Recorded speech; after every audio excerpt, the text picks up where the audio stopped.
We are live in 3, 2, 1, action. Good evening. Tonight is Wednesday, March 24th, and this is the Hendrick Hudson School Board of Education meeting. Can I get a motion to open the meeting, please? So moved. Can I get a second? Second. All in favor? Aye.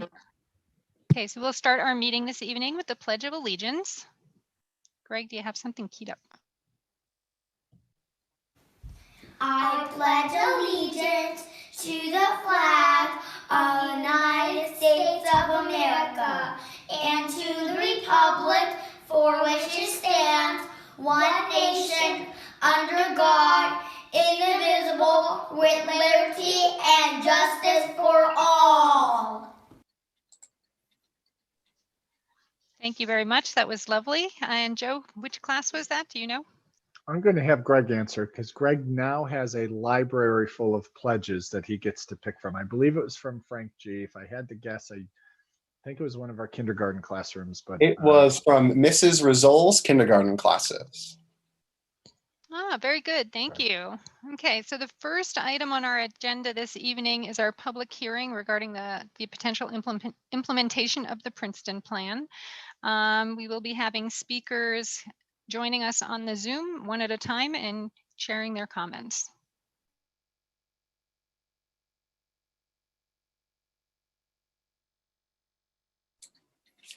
Can I invite the first person in, Carmen? Yes, hi. The first person to be invited in is Jennifer Martino.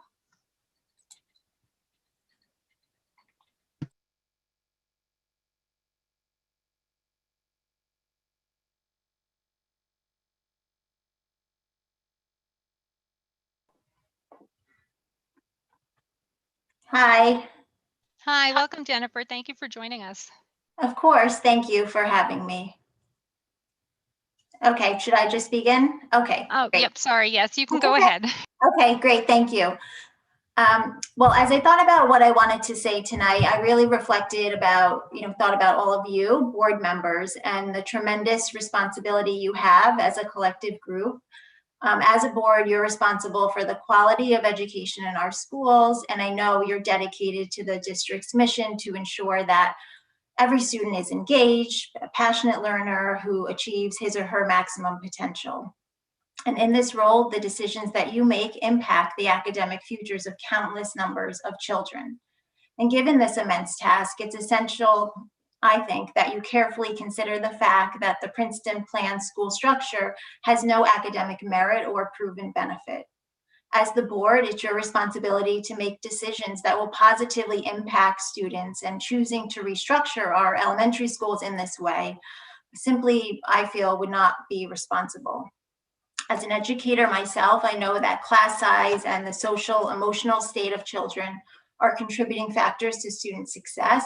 And we know that the Princeton Plan will result in larger class sizes, mostly due to teacher layoffs, some capping at 26. Numerous research studies show, and I'm sure you know as well, that students benefit from early instruction in small classes. Students engage more in small classes, they display less disruptive behavior, teachers spend more time on instruction, teachers can diagnose and track student learning, differentiate instruction, respond to student needs. Often some students who might have needed an IEP in a larger classroom setting are able to be successful without those added services, which in turn does save the district money. Teachers form bonds with students, so children are less likely to fall under the radar and need help later on. All of these benefits, as you know, are proven by research and data, unlike information about the Princeton Plan. And in addition to small classes, the social, emotional well-being of our children impacts their engagement, their academic performance. Children flourish in environments where they experience familiar routines, consistent expectations. Transitioning to a new building every 2 years and traveling away from their local neighborhoods on long bus routes really does not enhance student learning. And if your mission as a board is to ensure that every student is an engaged learner reaching their maximum potential, it's really essential that you think about whether or not the Princeton Plan will affect or impact the likelihood of this happening. I really implore you as board members to carefully consider whether or not this plan is right for our small district, even if it was right for other districts for very different reasons. And if it will allow you to continue to fulfill your goal, your responsibility to provide an educational structure that will serve our children, and in this case, our youngest learners best. Thank you. Thank you very much for your comments and for joining us this evening. Thank you for considering them.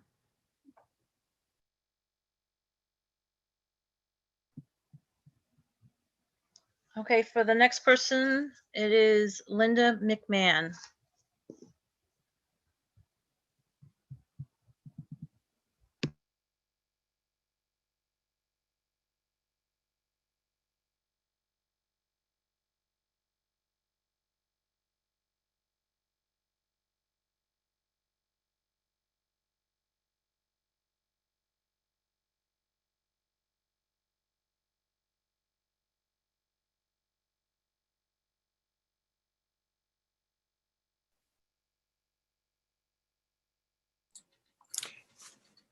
Hi, Linda. Can you start your microphone and video, please?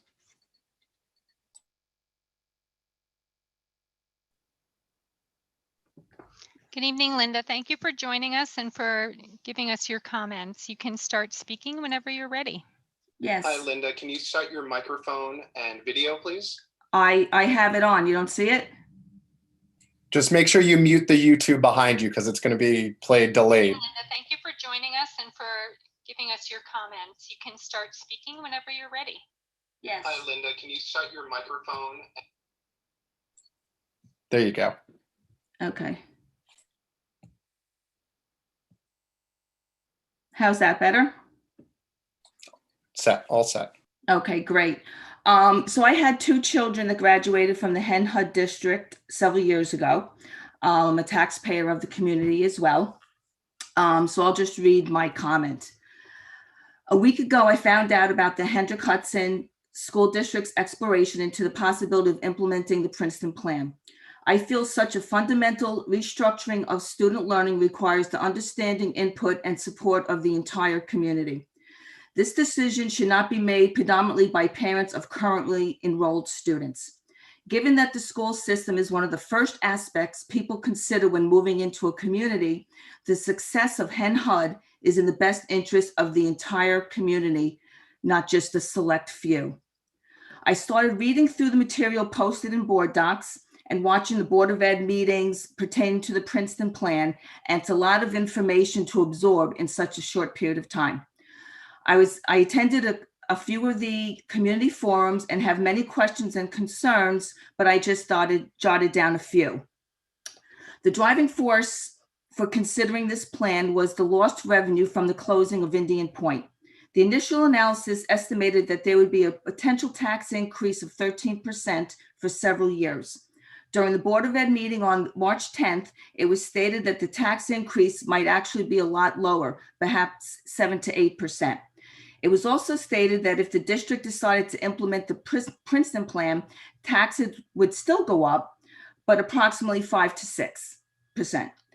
Given the relatively small difference between the two increases, I believe we should take the time to engage the entire community and fully understand the ramifications of making this change.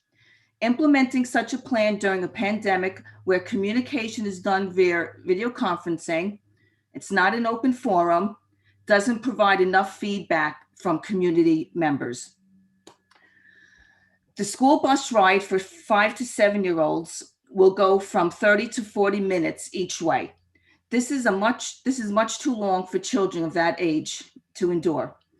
The actual logistics of what bus routes would look like, the impact on transportation costs have yet to be fully vetted. A decision should not be made without these final details and then allowing feedback from parents. Although the impact on academics is not being considered as part of this plan, it should be. The main objective of a school district is to provide a high quality academic education to all students. Based on the data provided on the government website, data.nysed.gov, BV is flagged for needing targeted support and improvement. Frank G. Lindsay is considered to be in good standing, however, performing at a much lower rate. The fourth and fifth graders, are performing below standard. Furnace Woods is considered to be in good standing, however, performing at a much lower standard than years ago. What is the impact of overall student learning by combining all students? The hope is that the higher performing students will bring up the lower performing students. This could be true, depending on the ratio of higher to lower performers. Based on the data provided in data.nyscd.gov, the percentage of students performing below standard is greater than the students performing at or above standard. Given this scenario, the likely outcome would be the lowering of overall standards for students who are currently meeting or exceeding. To ease the minds of parents or community members who may have a concern with this, can the district provide evidence data that challenges this outcome? During one of the meetings, the superintendent was asked when a decision would be made, and the response was, if the plan is to be implemented in September of 2021, a decision needs to be made in early April. This is only a few weeks away. Making this type of educational restructuring decision during pandemic through video conferencing, opposed to face-to-face conversations where everybody can have a voice, is disingenuous. I believe a more prudent approach would be to continue the current educational model for the 2021-2022 academic year while vetting through the Princeton plan, fully vetting through the Princeton plan. Upon completion, all the information should be presented to the entire community for a final vote. Thank you. Thank you for your comments, Linda, and for joining us this evening.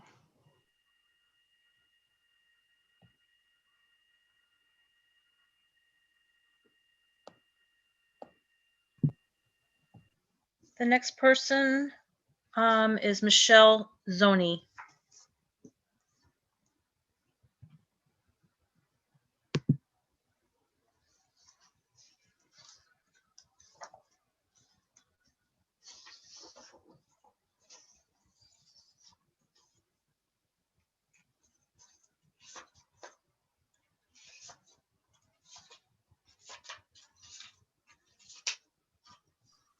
Welcome, excuse me. Welcome, Michelle. Thank you for joining us this evening and sharing your comments. You can unmute yourself and start your comments whenever you like. If you do have your live stream on, if you can mute that, it will prevent you from having some echo background noise because it's a little bit delayed. Great. Thank you. Can you hear me okay? Great. Good evening. My name is Michelle Zoni, and I am the parent of a kindergartner and third grader at Frank G. Lindsay. I'm also a homeowner and taxpayer in the district. I'm speaking today to implore the board to vote no on the Princeton plan. I have followed these discussions closely over the past couple of years, and as a parent and community member, I feel strongly that the financial benefits do not outweigh the social emotional costs of this plan. Each neighborhood school fosters a strong sense of community and pride, where parents and staff are deeply invested for the 6 years of each student's journey. The SWOT analysis even identified this as a strength of our district, but it is precisely because of our current neighborhood model. And I think it is a serious mistake to believe that won't be lost in the revolving door of the Princeton plan. A couple weeks ago, my 5-year-old daughter came home, excited to share that her shout out was read over the loudspeaker that morning. This weekly ritual has become a treasured moment of their days. I asked her who she gave her shout out to, thinking perhaps her older brother again or a fellow classmate. But no, she told me her shout out was to FGL. It was, and I quote, "Thank you, FGL, for being the best school ever." She's following in my son's footsteps, whose love for FGL runs deep and yet grows bigger every year. Both of my children are moved to tears over the thought of not returning to their school next year and not being together as brother and sister again. For them, and for the many other families who I know share this sentiment, I ask you to consider our children's best interests and vote no. Thank you. Thank you, Michelle, for those comments. Have a good evening. Thank you.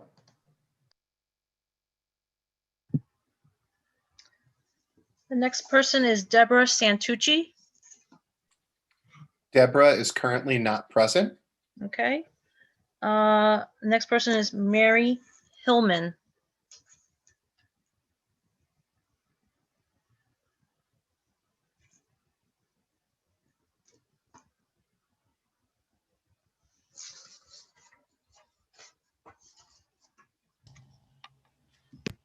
Hi, Mary. Thank you for joining us and for sharing your comments with us. Whenever you're ready, you can start speaking. If you have the live stream on, if you could just mute that, it will prevent an echo from being on in the background behind you. Thank you. Good evening, Board of Education. I appreciate being given this forum to speak. I'd like to start with some thoughts amidst the COVID haze that has many of us battling through the last year or so in survival mode. Author of Dare to Lead, Dr. Brene Brown states, empathy fuels connection. Sympathy drives disconnection. We do not need your sympathy. What we need is your empathy. Just as you would have lines of parents of high school age students banging on the doors to talk about cuts or shifts in systems at the secondary level, you have parents here today advocating for their young children. Maybe you don't know some of our names or our voices or our faces yet, but we want you to. Now is not the time to make a systemic change of this proportion. Why is change so hard? Because it is emotional. But if you ignore the emotion, you're missing out on developing the buy-in. What are the themes that I've heard lately? Too many transitions, uncertainty of bus routes and length on buses, uncertainty about COVID restrictions for the fall, multiple children across buildings, the need for additional childcare and before and after school care, and additional expense this brings, along with who will provide this childcare and the time that's needed to plan for it. Lack of communication, lack of voice, and the feeling that things are being rushed. The fact that the sole purpose of the Princeton Plan model implementation is financial does not offer enough of a why for me. Losing 14 teaching positions is the first step, in my opinion, in a downward spiral. What do we all need for change to occur? We need to know how it will affect us. We need healing, recovery, rebuilding from COVID. We need more communication, increased voice. And I'm going to add that our teachers need a contract because let's face it, in some instances, they spend more waking hours with our children than we do. And they're the ones who tend to step up when it matters the most. Please do not make this decision for September. In fact, I urge you not to make it until you continue to listen and learn from those who have been faceless and feeling voiceless thus far for the majority of these discussions, and until you can figure out more ways to hear the stories and the emotions. Come back to us, please, when you can combat the fears and the uncertainty with solid data and information. We need your empathy, not your sympathy. Thank you for this time.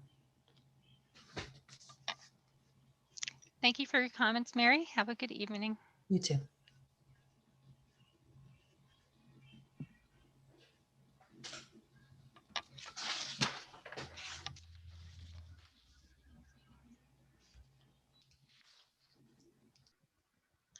The next person to speak is Karen Boyle.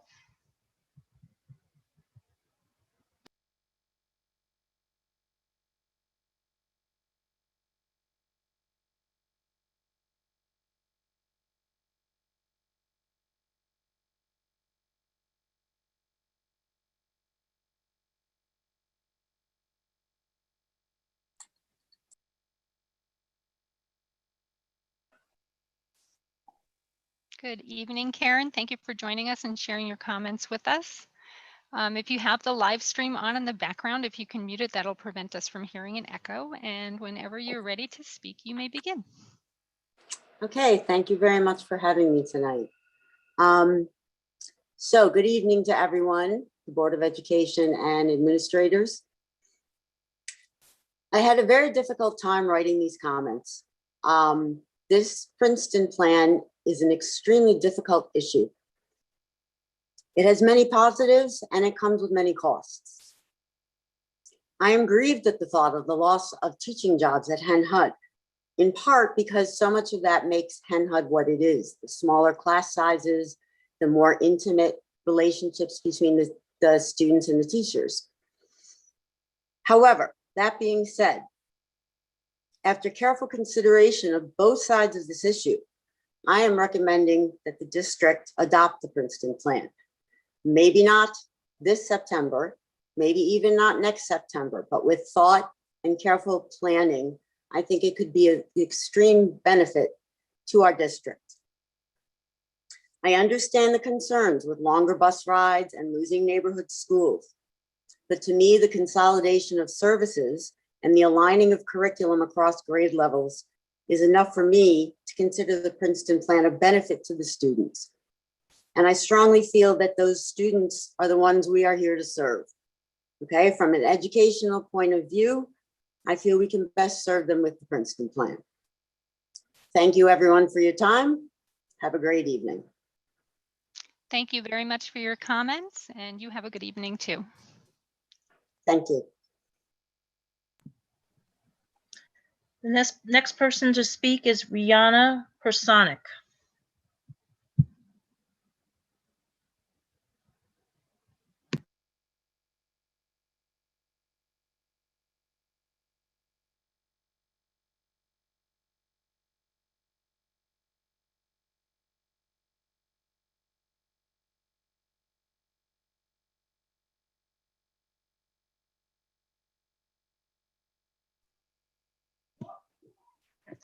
Good evening. Is it Rhiannon, or how do you say your name? Rhiannon Personic. Rhiannon, thank you. Good evening, Rhiannon. Thank you for joining us and sharing your comments with us. If you could mute the live stream if it's on in the background behind you. You've probably heard this a couple of times now. It will prevent an echo, and you can start speaking whenever you're ready. Thank you. Thank you. Thank you so much for having me and the other speakers. This is such a great opportunity to give voice to the concerns. I am a mother of a kindergartner at Frank G. Lindsay. I am also a licensed social worker for the last 18 years in child welfare. I am struggling to understand that the bottom line continues to be about money and not our children. The amazing staff and teachers, including those that are on this call, as well as the families as it relates to the implementation of the Princeton plan. The last thing that we should have on the table is implementing a significant change that will have an impact, either positive or negative, and ultimately both. Let's look at it from the place of resiliency. We have heard in several meetings that our children are resilient. They have managed the current change and therefore can handle more change. I agree with this statement. And only that not just our children are resilient, but that our teachers, school staff, and families are also resilient in these current times. However, resiliency is directly tied to life experiences that have had a negative impact, such as trauma. Trauma is defined as damages to a person's mind as a result of one or more events that cause overwhelming amounts of stress, that exceed the person's ability to cope or integrate the emotions involved, eventually leading to serious long-term negative consequences. So yes, resiliency is an innate ability of a person to overcome those long-term negative consequences. However, if we continue to add an already stressful situation with more change, potentially more trauma, we make it more difficult for our children to be resilient. As a parent, teacher, staff, members of the board, we want to do everything in our power to protect and support our children. And we need to do that by not moving forward at this time with the Princeton plan. Thank you very much. Thank you very much for your comments, and have a good evening.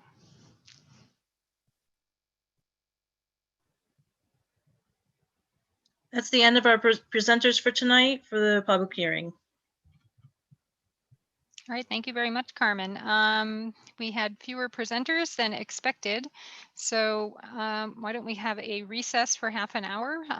The public is expecting this meeting the agenda portion of the meeting and the rest of it to start at 7. So we will reconvene at 7 p.m. Do we need to make a motion for the recess? Yeah, can I have a motion to recess the meeting until 7? So moved. Can I get a second, please? Second. All in favor? Aye.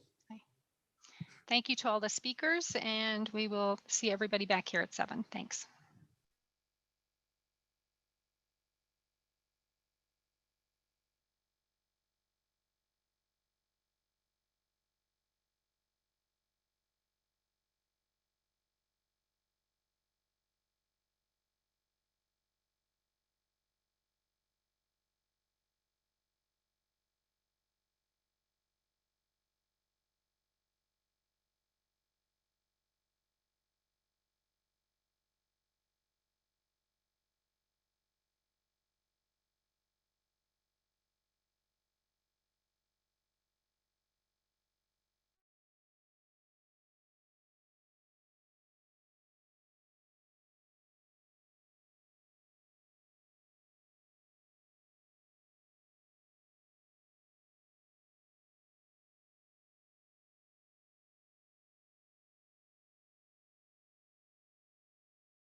Hi, Carol. So whenever you want to start, I will stop sharing.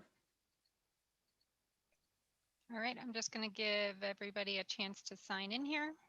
Okay.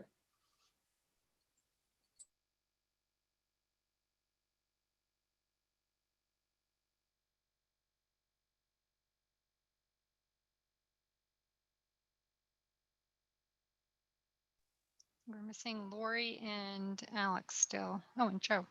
Oh, no, Joe's there. Okay, I see you.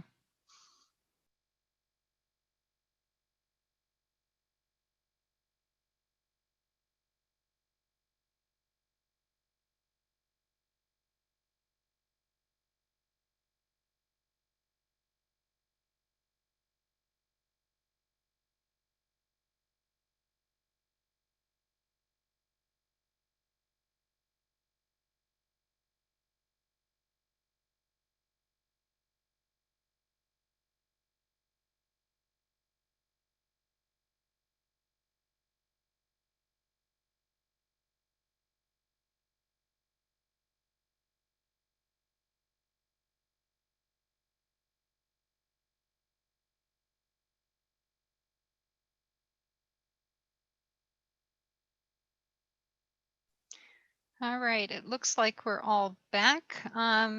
Lori and Mary Pat, since you're not on video, can you just confirm that you are present and you can hear us and speak? I am here, Carol. I'm good. All right, excellent. Okay, so looks like we are back in the meeting. Yes, Greg? Yep, we're all set to start. Hold, Okay, great. Carol, just so you know, I lost Luke today, so Oh, no. my face is a mess, which is, I usually always show my face, but I don't know if I can today. That is quite all right. Okay. Yeah, yeah. Okay.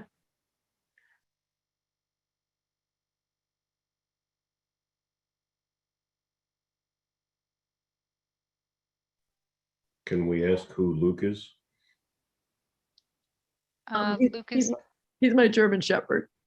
Okay, thank you. Our condolences, and we are live.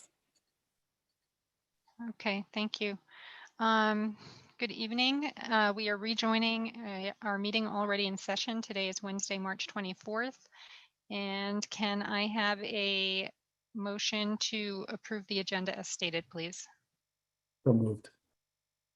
Can I get a second? All in favor? Aye. Any opposed? Okay. Is there any item that anybody would like pulled from the agenda this evening? All right. Can I get a motion to approve the consent agenda as stated? So moved. Can I get a second? Second. All in favor? Aye. There was one item that was pulled from the consent agenda. Hang on one sec. I gotta let it go on my microphone.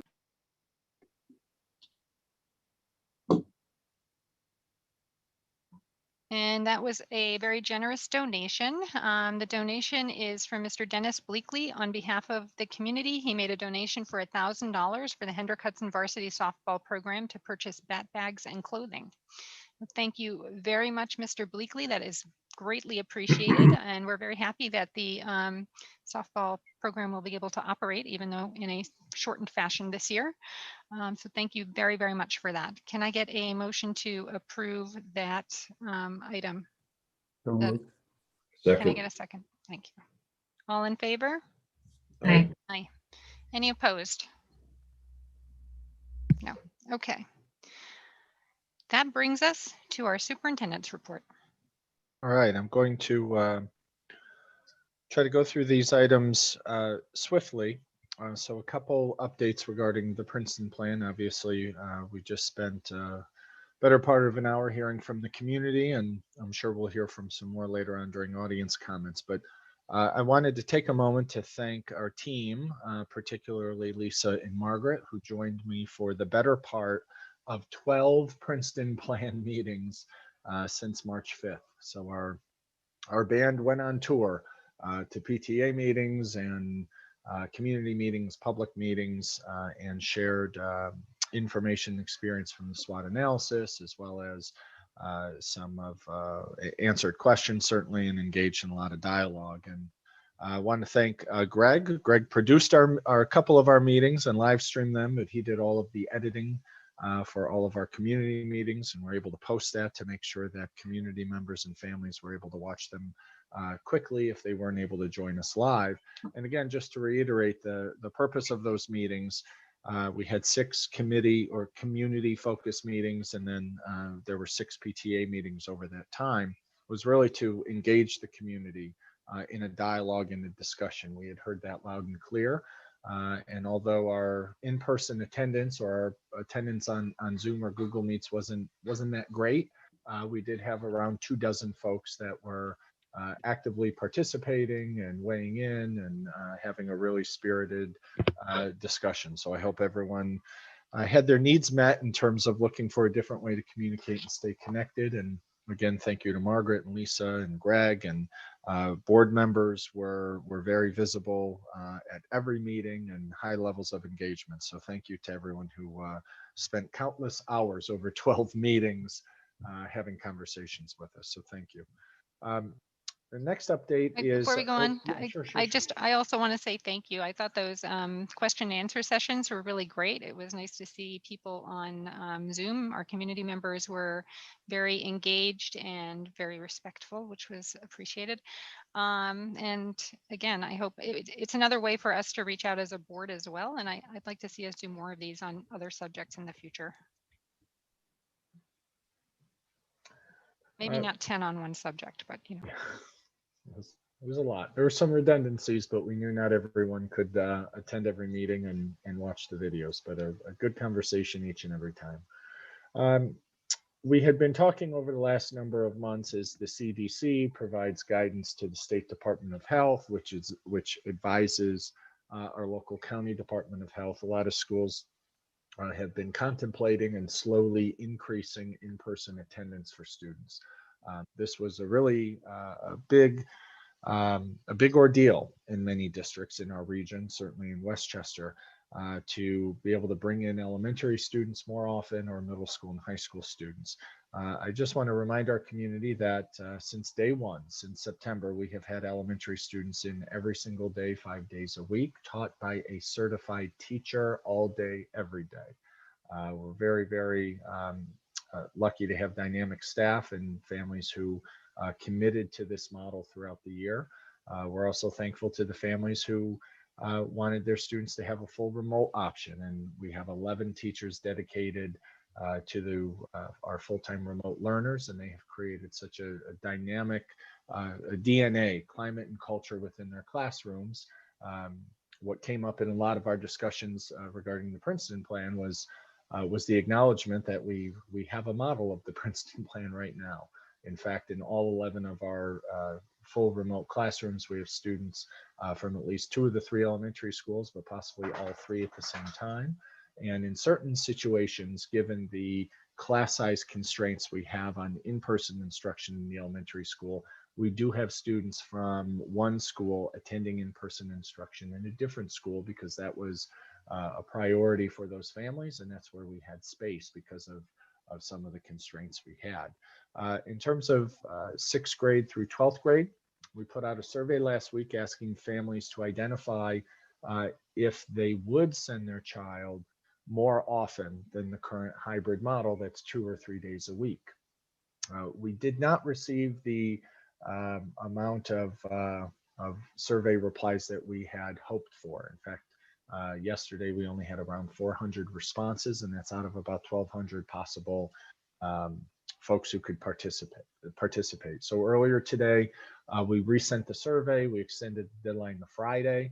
And it's really important that families understand that we need their input so we can identify if we have enough space in order to educate all of the students whose families would like them to come back 5 days a week, because there's a significant amount of planning that has to take place in terms of where students will have lunch, whether or not bands and choruses will be able to rehearse.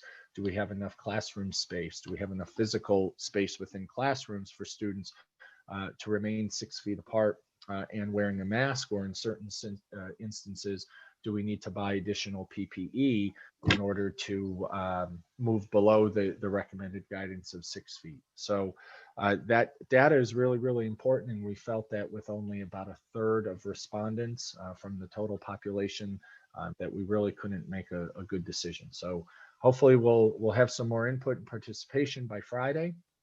Many of us will be spending our spring break next week looking at that data, and we'll communicate with families what some options are. We need that information up front, again, so we can make some structural decisions in both schools and determine how safely we can reopen by inviting more students back more than beyond the current hybrid model. It's also important to understand or underscore that we have many students who are already attending 4 or 5 days a week.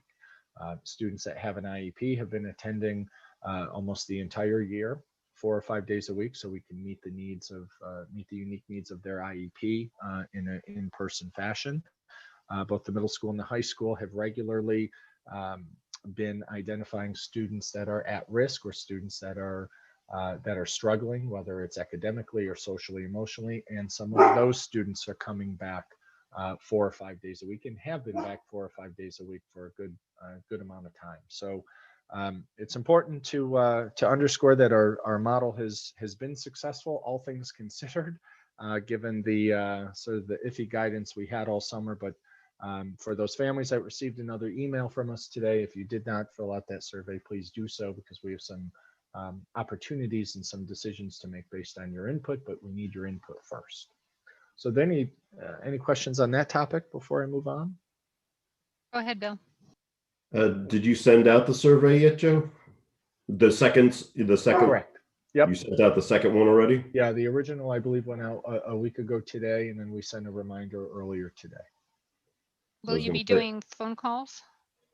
We'll be doing phone calls when we identify the families who wish to come back. And usually if there's a discrepancy of families we didn't hear from, either the administration or the counselors or the I meant those I meant those annoying phone calls like we get on snow days where everybody's phone rings from 3 different places. Please fill out your survey. I'd hate to disappoint people that they think they're getting a phone call for a snow day and it's just, you know, myself or Carmen or Laura reminding them to take a survey. But we'll see if our additional nudges get some more responses, and you know, we may have to annoy everyone with a Friday phone call.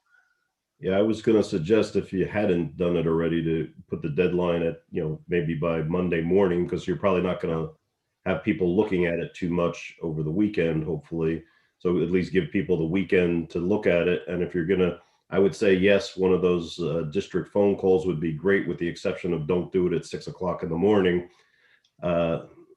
Maybe do it early evening when people, you know, after they've gotten home from work, and, you know, try to get, you know, so it's fresh in their mind, not that they drop it and say, I got to get to that later.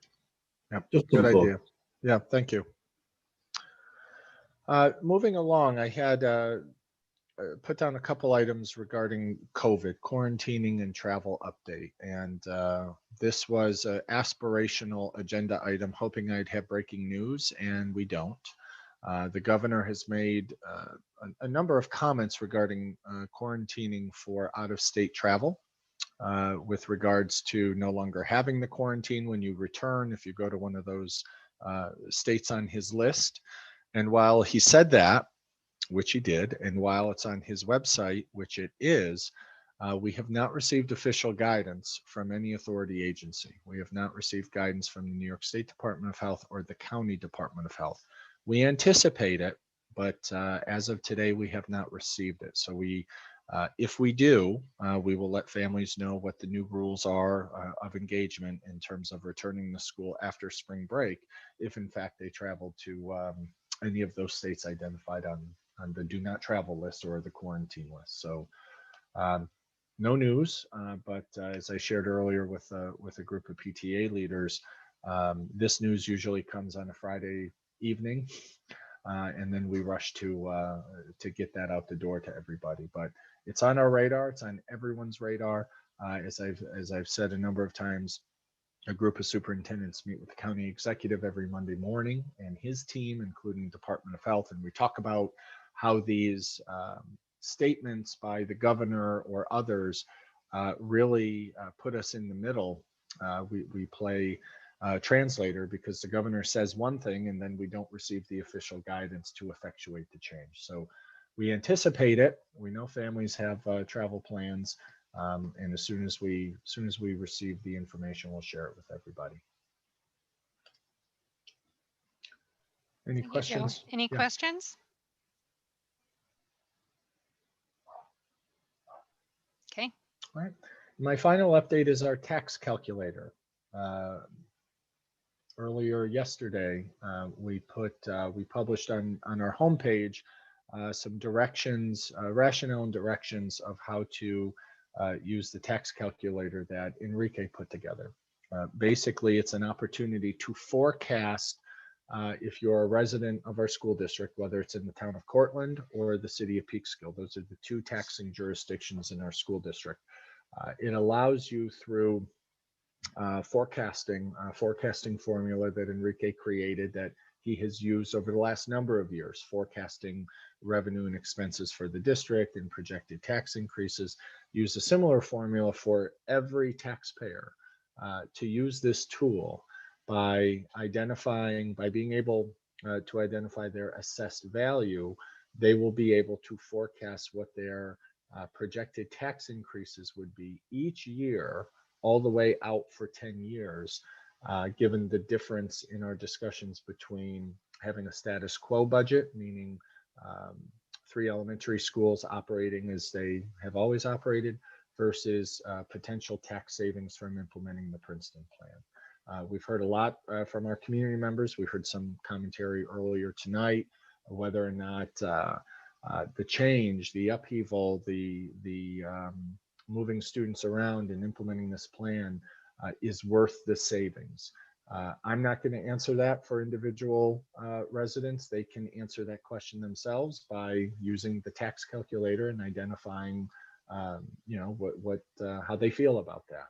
Depending on your assessed value, those numbers do change. The delta changes based on whether or not we present a budget that is status quo, which is going to be higher in terms of revenue needed and higher in terms of taxes raised than if we implement the Princeton plan. So I don't like to spend other people's money, and I don't like to assume that people can afford or not afford things. It's a family or individual matter.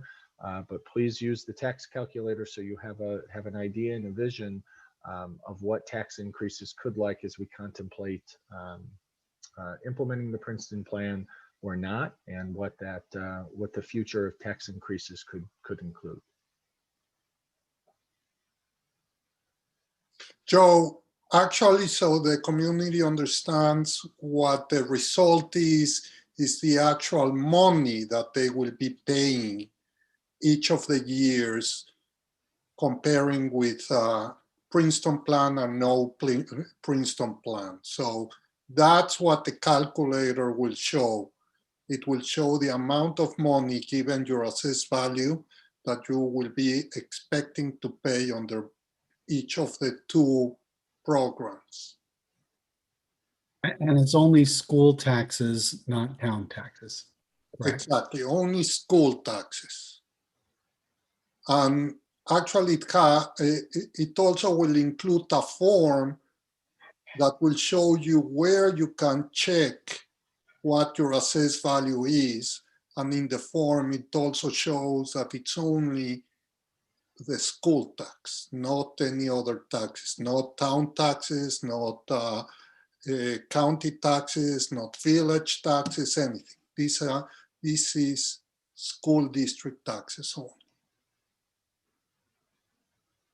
So we encourage folks to use the tool. As Enrique said, it's very self-explanatory in terms of where to find your assessed value on your tax bill. You go into the calculator, which is part of an Excel spreadsheet. You type in your assessed value, and you can see the delta or the difference between the two models that we as a community or we as a board have been contemplating since 2017. And we're getting to the point where people are looking for specifics, and that tax calculator will help folks understand what the trajectory of tax increases could be and the difference between the two models. Anybody have any further questions about the tax calculator? And if you haven't looked, there's a button right on the main page of the school website that says tax calculator. Just click on that. It brings you to the right page. I think that calculator should remain all the time, regardless of what situation we're in. So every year we should just keep that there. I like it too.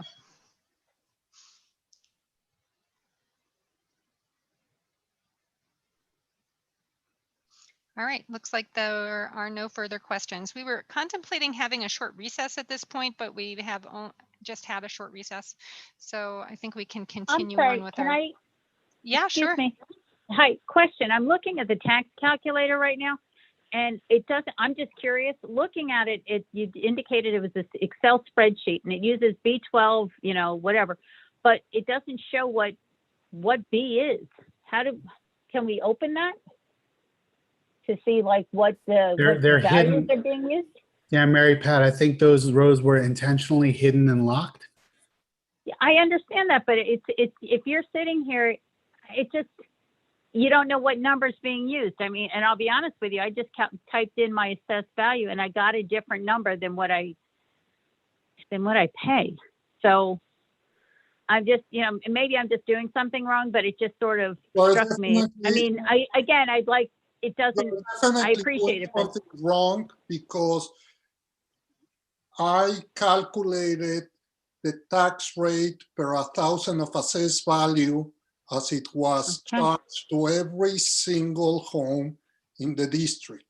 So probably you're looking at your total taxes, probably you're looking at something different, but without any doubt, this is school district and it's based exactly on. No, I understand that. But like I said, in looking at it, you just want to understand how it's being calculated. And when you're not seeing what some of these numbers are, and I appreciate they're hidden and there's, you know, and they're hard numbers, but it's not quite clear what, you know, it just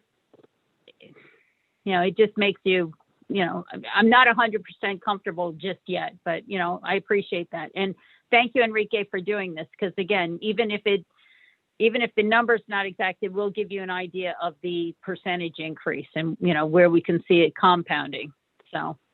Oh, yeah. Projections are projections, but the actual number for last year and for this year, based on our budgets, those are 100% correct. Going forward, you can assume anything you want, but this is based on the school district's assumption. You can assume that the school district is going to spend a lot less and your numbers will be a lot lower, or a lot more and will be a lot more. But here is just to give you an idea of the difference between how much you are paying with one program or the other one. Yeah, and Mary Pat, just to give you comfort, when I checked it against my tax bill, it was calculated within 19 cents. Okay. For the current tax year. And that's correct, because when the town calculates your tax rate, it uses 5 decimals, and I only use 2. All right, I'll take the word for it. But again, I'm just glad it's there. And again, if it at least gives an idea about how it's going to compound, even if the basic number isn't necessarily, I mean, aside from your 19 cents, Corey, if the base numbers aren't the same for everybody else, at least it gives you an idea of the compounding. So thank you.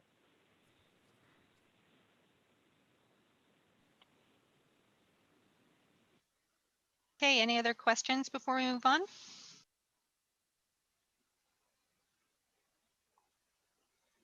All right, so that brings us to our presentations. I assume if we're going in order, it should be the K-12 program budget next. So I'll introduce this and Dr. Ruller to kick off the presentation. She's going to pass the torch to Laura Nyer for a little bit of it. Parts of this presentation is, as the board who was with us last week will remember, and community members who joined us, some of these slides are repeated, but we wanted to break down this presentation and put it over 2 meetings since we had that opportunity last week. So Some of the data and slides are the same, and some of the slides are new. So with that, I'll turn it over to Dr. Roller. Good evening, everyone. So this evening, Laura and I will be sharing this presentation about the instructional program goals for the coming year and some of our funding streams, and then some of the enrollment slides that were shared previously. So Greg, I'm thinking you're controlling this. Thank you. So some goals for 21-22, and this, because of the situation that we're in, will likely be a little bit fluid. We are always looking to enhance our programs and our services for kids, to bring in more enriched learning opportunities inside and outside the school day. We've had a tremendous focus in the past few years on social emotional learning and bringing executive functioning to the K-12 environment. We're always focused on aligning our curriculum. I just received some updates in the past 2 weeks about updated standards for LOTE and updated standards for music. So people in those departments will be working to make those matches. And of course, we always look to review the board policies related to curriculum and instruction. This year, as we are in every year, we look at our teacher leader roles and think, how can we expand them, enhance them, tweak them to match the needs of the times. We have some great teacher leaders in our district, and they've been good partners, especially during some of the big decisions that we've been looking at the past year or two.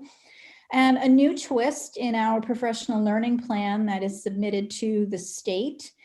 We've been asked to look at including some professional development plan and mentoring for any new administrators in a district and our teaching assistants. So we are looking at that and trying to figure out what are the best ways to address that. I will be working with John Owens, who is the DAA president. And I'm sorry, her name escapes me, the president of the Teaching Assistants Union. I'll be working with her to put something in place for that group so that everyone has an opportunity every year to grow. We do this informally, but the state is asking us to think about formalizing and codifying the process. And I think it's a great idea. Fiscally, always looking to affect any personnel decisions through attrition or through the opportunity to reposition a staff member with new responsibilities.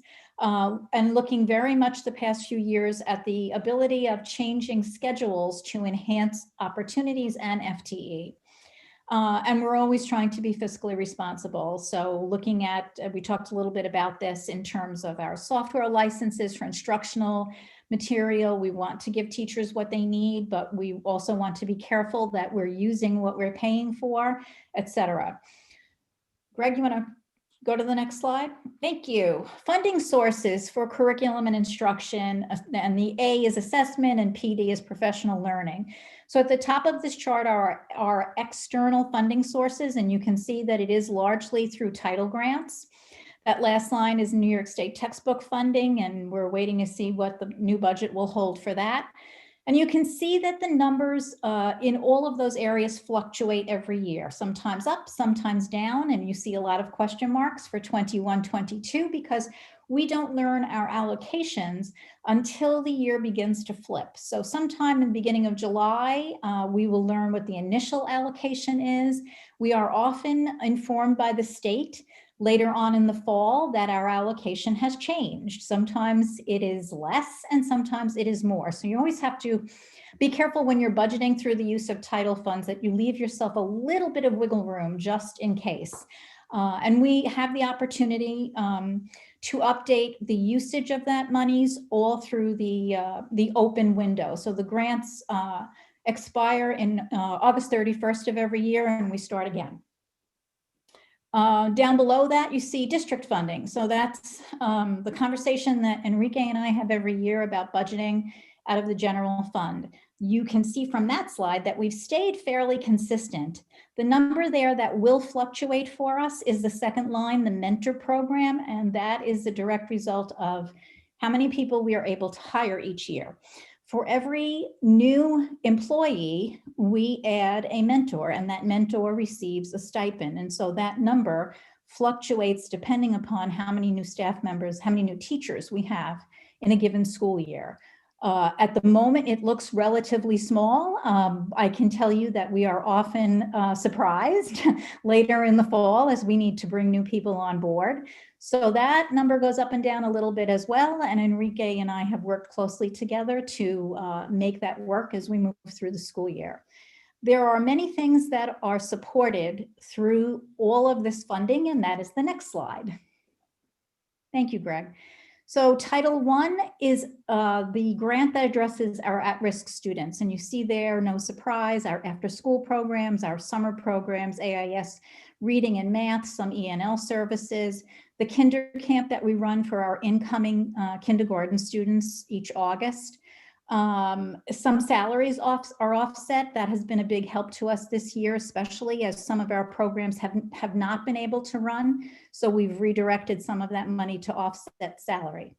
Title II is the grant that supports professional development providers, and we've certainly made fabulous use of some really terrific outside folks to help move the needle in instruction.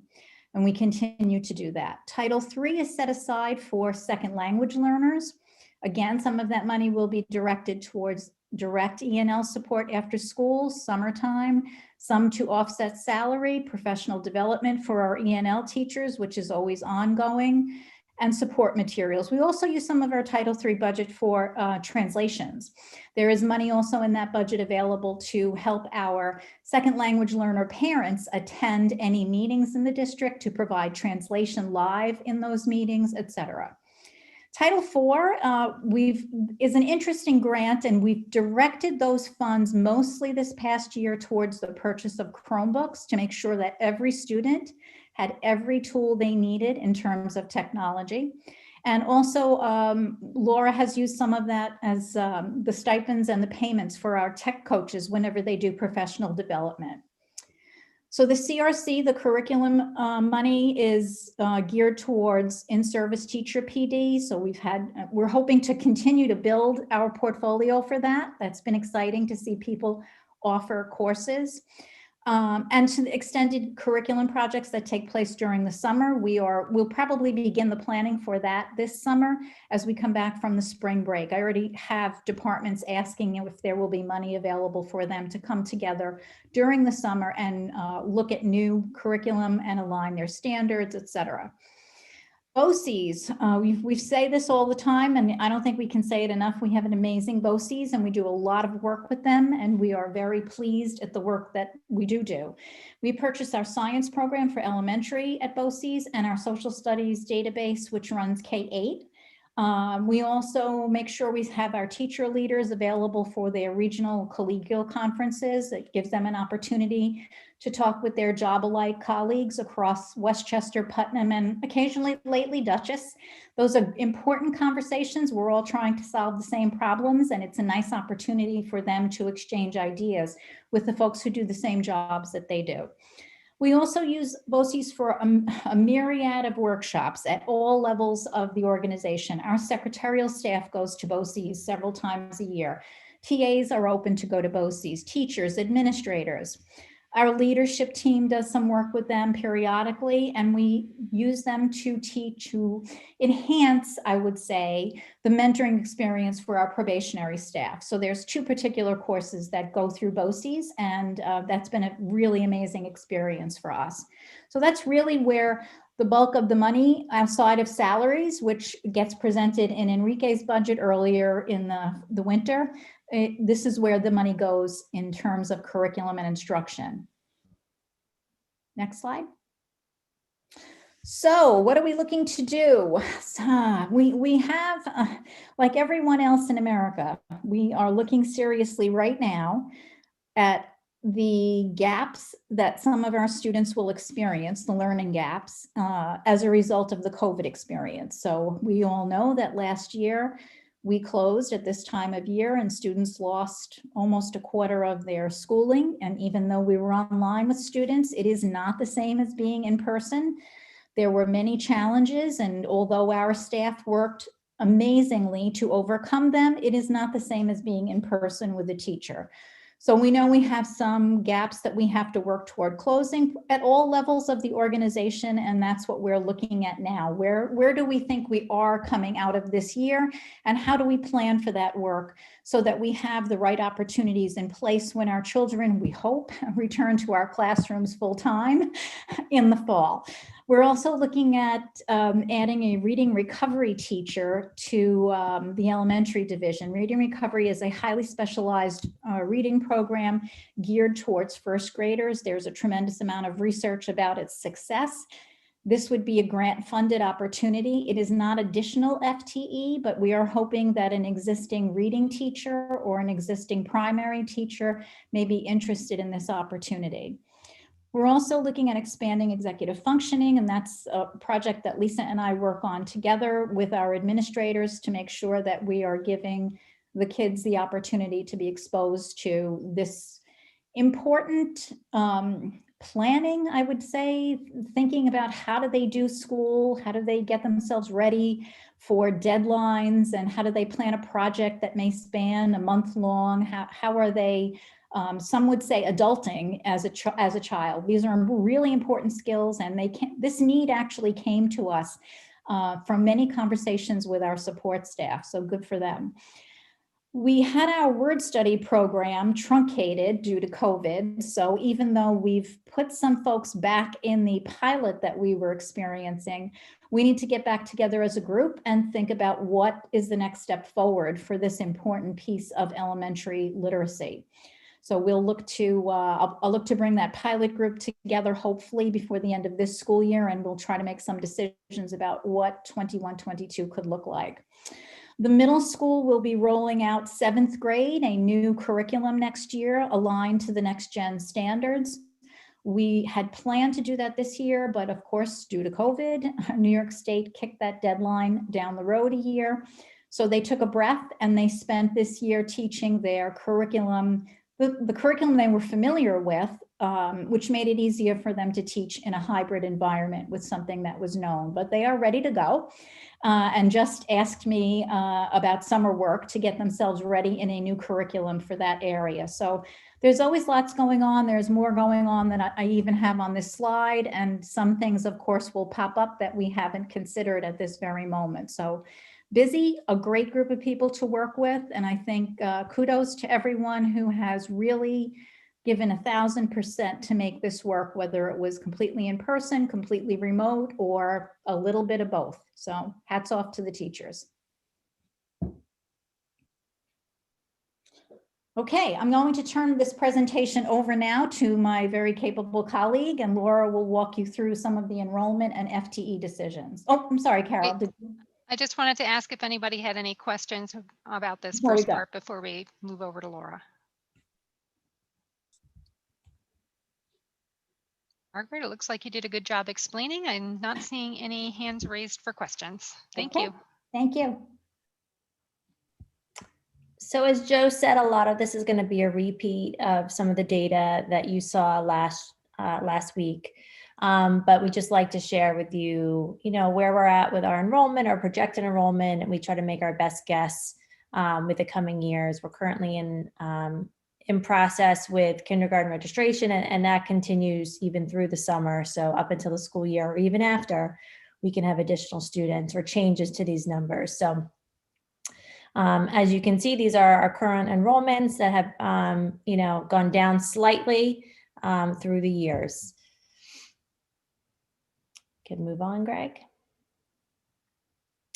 Our overall elementary staffing, we break it down by K through 5 with a total of 931 students. And then you can see the breakdown between BV, Frank G. Lindsay, and Furnace Woods. And you can see in addition to this we have our related service, nurses, guidance counselors, social workers, psychologists, speech and language, occupational therapists, physical therapists, assistant occupational therapists, behavior specialists. So this breaks down where all the teachers are per building and in where they're teaching.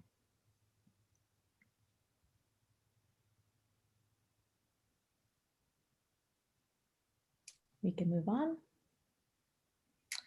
And again, these just looking at the numbers, we can see we're watching the enrollment at kindergarten right now. So that pink with the 62 is going to most likely change. So we watch that and monitor that as we determine how many sections we're going to have in kindergarten. And at Frank G, we're pretty average here with 3 to 4 sections per class. We utilize these numbers right now based on what our current enrollment is and what next year would look like. Next slide. Again, Furnace Woods, you can see the number of sections and enrollment. Again, currently there's 43 students anticipated for kindergarten. And we have lower sections here with one section at grade 5 and the other ones ranging between 2 and 3.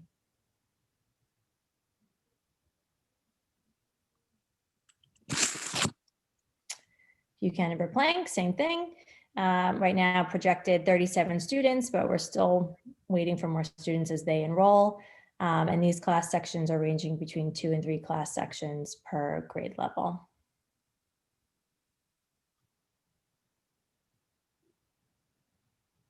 As we move on to middle school, we can see that next year's projection is always based on the following year. We have a projected total number of students at 504.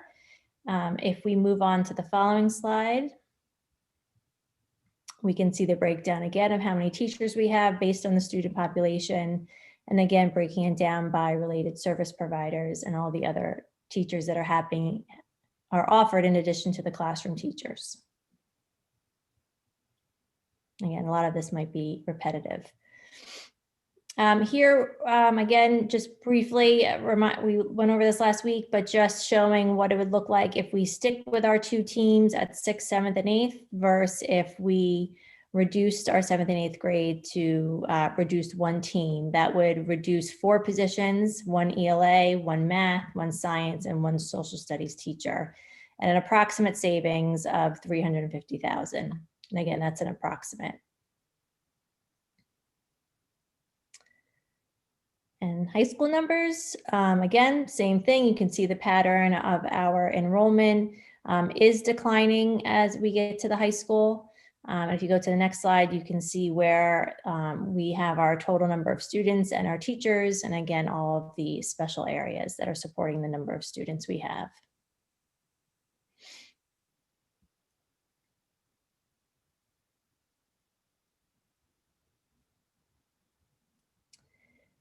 We have our anticipated retirements. At this point, we have 3 teachers who have announced retirement of the school year. We do have a deadline of January 31st for the school year. However, we did want to just quickly point out to you, last year we had 4 people who had announced retirement, but with COVID, we were able to expand that deadline and we resulted in 5 additional retirements. So we're anticipating possibly some more retirements coming down to us by the end of this school year. Next slide. And that's it.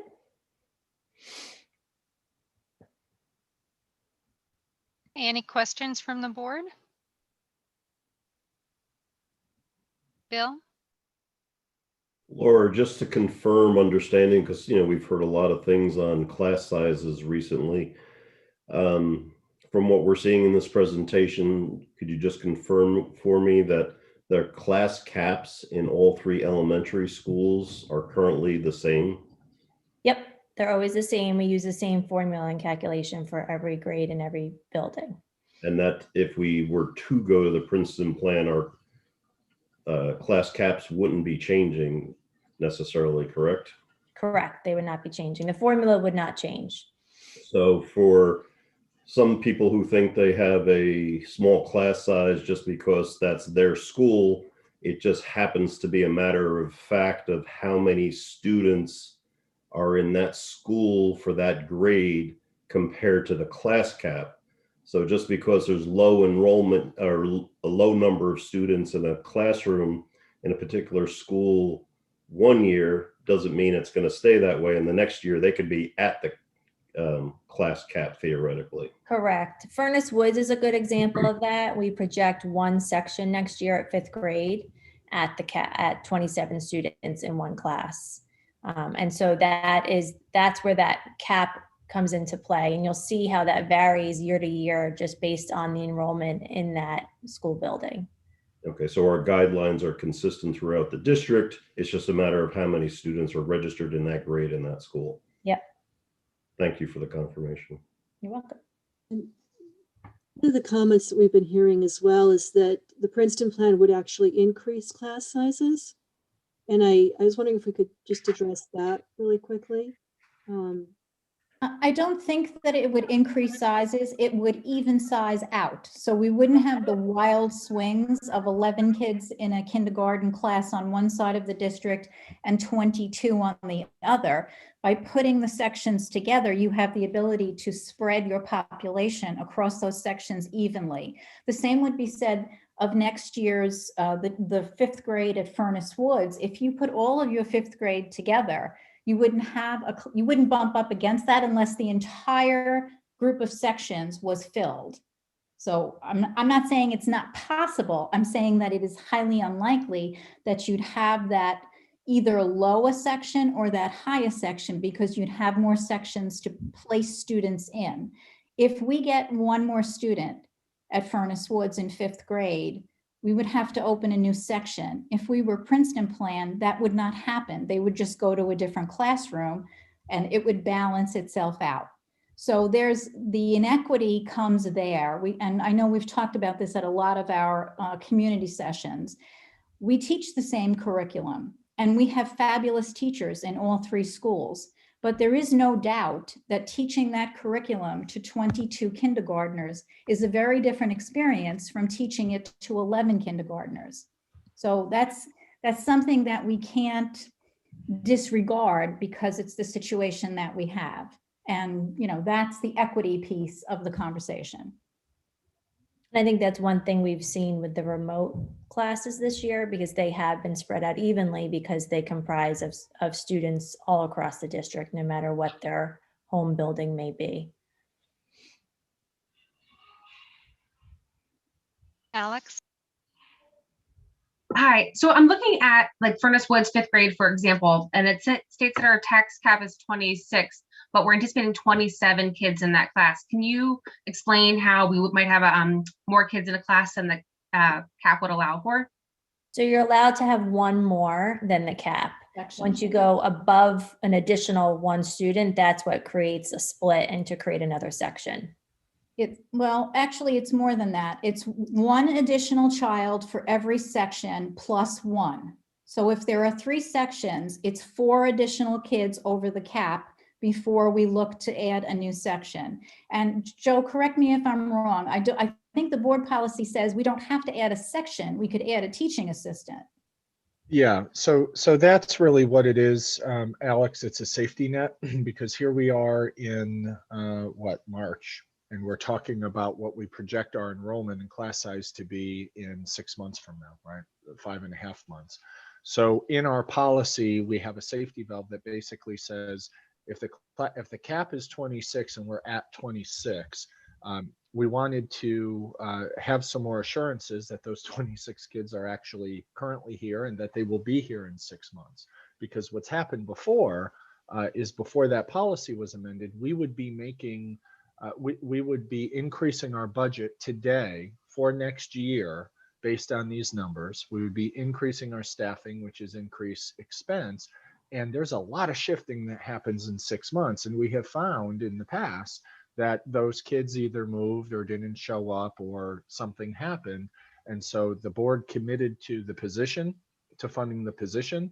Therefore, we committed to hiring somebody. We had them set up in their classroom, and it wasn't that 26 kids showed up, 23 showed up, but we already were committed with 2 teachers. So we made those adjustments and spelled that out pretty precisely in our policy for those reasons. The other reason we did that is because if we have a slew of kids move into a particular grade level in September or October, the best course of action might not be splitting the class section, right? They're in their routines, they know their teacher, they love their teacher, they love their classmates.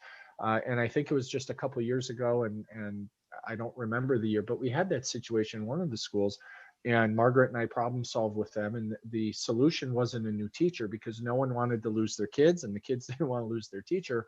We hired additional support staff to work between the 2 or the 3 classrooms and basically did a divide and conquer, and were able to, ameliorate the issue with having an additional certified teacher to do small group instruction while leaving the classes alone. So it gives us more flexibility, and it doesn't paint us into a corner or put us into a box saying that there is only one decision that can be made, and it can only be made when we hit those thresholds. Right. And we've actually hit the cap many times in different buildings and different grade levels. As a matter of fact, that 27 at Furnace Woods right now sits in 4th grade. And if we were not in COVID, they would have only had 1 teacher in 4th grade. The second teacher was slated to go to Frank G and pick up a 4th grade section there. So it isn't a new situation. We didn't lose any children. It is their current 4th grade size. Thank you. Yep.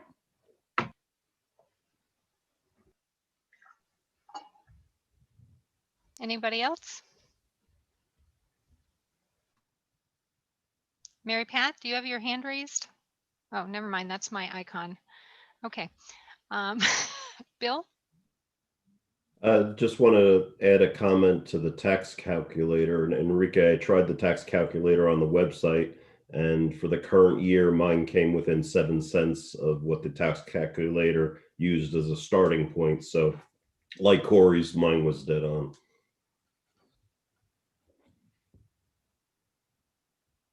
Thank you, Bill. Thank you. And again, it's because, like I said before, it's just because the town of Cortland uses 5 decimals and I only use 2. Well, I think it was rounded, Enrique. That's the difference. Yeah, that's what I'm saying. Yeah, because with the extra 4 decimals, they were all zeros anyway. So, No. It was just a rounding issue. Calculation. And for this year, the number per 1,000 did not use those last 4.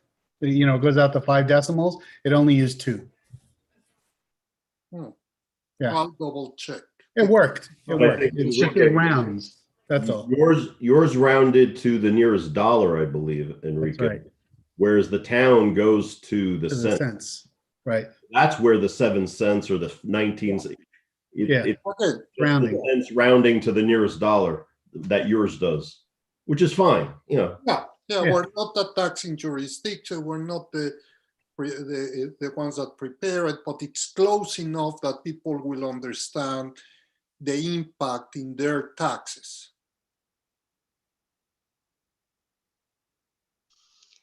Okay, thank you. Any more questions on the programming budget or projections? All right, I guess we can move on to our technology program budget then.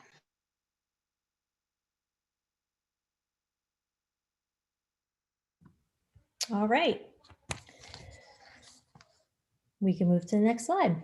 Okay. So our budget goals with technology, as always, we're always assessing, we're reevaluating, we're looking at our recurring costs, really trying to make sure we have the most savings possible.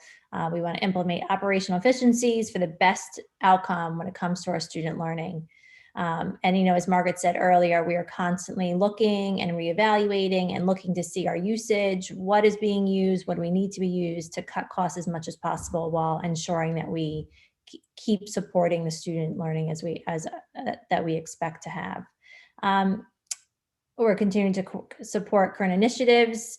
We work with all department and building stakeholders. We want to reflect, evaluate, identify effective instructional technology tools to support those initiatives. That was really evident this past summer as we had to really switch gears and prepare for this unusual school year.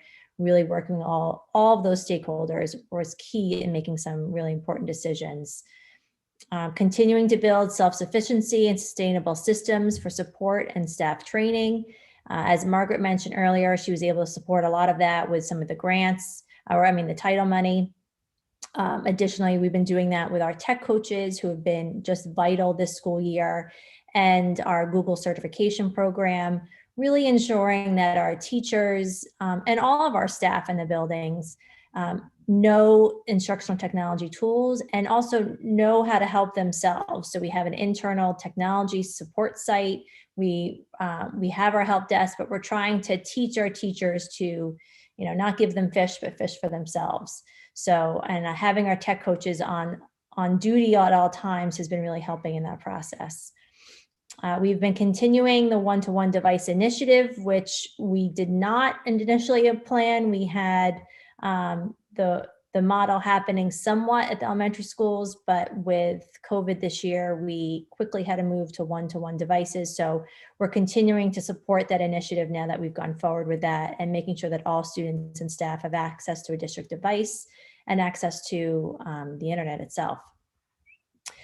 Really important, making sure our infrastructure is up to date. This is a big thing that's happening in the next coming budget cycle, to really ensure that the safety and security of our data and our systems. Our number one goal is to support student learning, but behind that are some of the necessary requirements to ensure that we have the technology that we have, that all of the information that we have of students and families is safe and secure, as well as our staff. And with that, continuing to implement the New York State Department of Education laws and guidelines for cybersecurity and data privacy. Last year, the New York State put out some new additions to Ed Law 2D that we did. We had the policy this past summer that we passed for that. You've appointed me as a data protection officer. So in that work, again, making sure that our network and our data is safe. So that's some of the big goals that we're working on. As you can see, the 5-year plan, we had the mobile learning, like I said, at the elementary schools. And then this current school year, we quickly switched gears. So we went to one-to-one devices for all students. So we had to figure out how to make sure that every student had a device, as well as the instructional staff. So teachers, teaching assistants, how everybody had devices. Now that we're looking into the next year, it's time for infrastructure upgrades. So about 7-8 years ago, there was a bond that supported the increase and implementation of a lot of the Wi-Fi that's currently in place, a lot of the switches that we have in our server rooms. It is now time to replace that. They are costly, but they are necessary. And we've been, as I mentioned 2 weeks ago, and we did have a grant that we were able to provide some support for the Wi-Fi. We're trying to do some of that work now. Actually, next week, all of the Wi-Fi will be updated district-wide, but there's more to be done. We're looking to do external Wi-Fi as well, and then increase things like firewalls and switches. So that's the big push this summer, as well as ensuring that we continue the one-to-one devices. Unfortunately, Chromebooks really have a life of about 4 years. So we have to replace some of those Chromebooks this summer to make sure every student's one-to-one. Looking ahead, we're thinking the following school year, we can focus purely on classrooms and teacher workstations. At the district office, the middle school and the high school, the replacement plan has been pushed a bit based on COVID and these other needs. So those computers are going to need to be replaced. There's a discussion and evaluation of what that may look like, desktops, laptops, and again, continuing the one-to-one devices for all students K through 12. So hardware, I'm not proposing any changes to hardware. This is put in really for emergency purposes, mostly as needed. If we have items that fail or that need support, we have this amount. So really looking to keep this as the same amount as the prior year with a 0% change. This is where you're going to see a big change. And with contractual, this is anything that we need services done, things that we can't do through BOCES or any other aidable place. So some of this is just our regular instructional technology tools. We have our internet, which we recently increased to 2 gigabytes from 500, which we had the year before. Our phone services is run by the same company. First Light actually just purchased Best Web, who we did have our internet running from before, and also Optimum Cable Services. our EduTech team of 4 engineers plus regional support. So for example, this year and this past summer, every time they could, EduTech would send us extra engineers to just help do Chromebook swaps, help with the help desk. So they're always providing additional support and knowledge where they can. Cybersecurity and data privacy services. This is a big thing, as I said, with EdLaw 2D.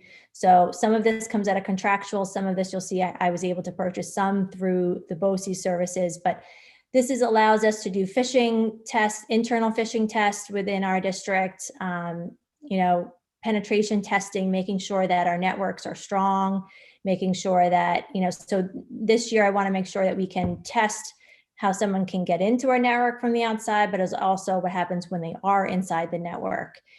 We run audits with this. Most recently, I did a Google audit of our admin console of Google to make sure that we had things cleaned up and done well. So we're going to continue that kind of work and just constant analysis and revamping of policies to make sure we follow the NIST framework.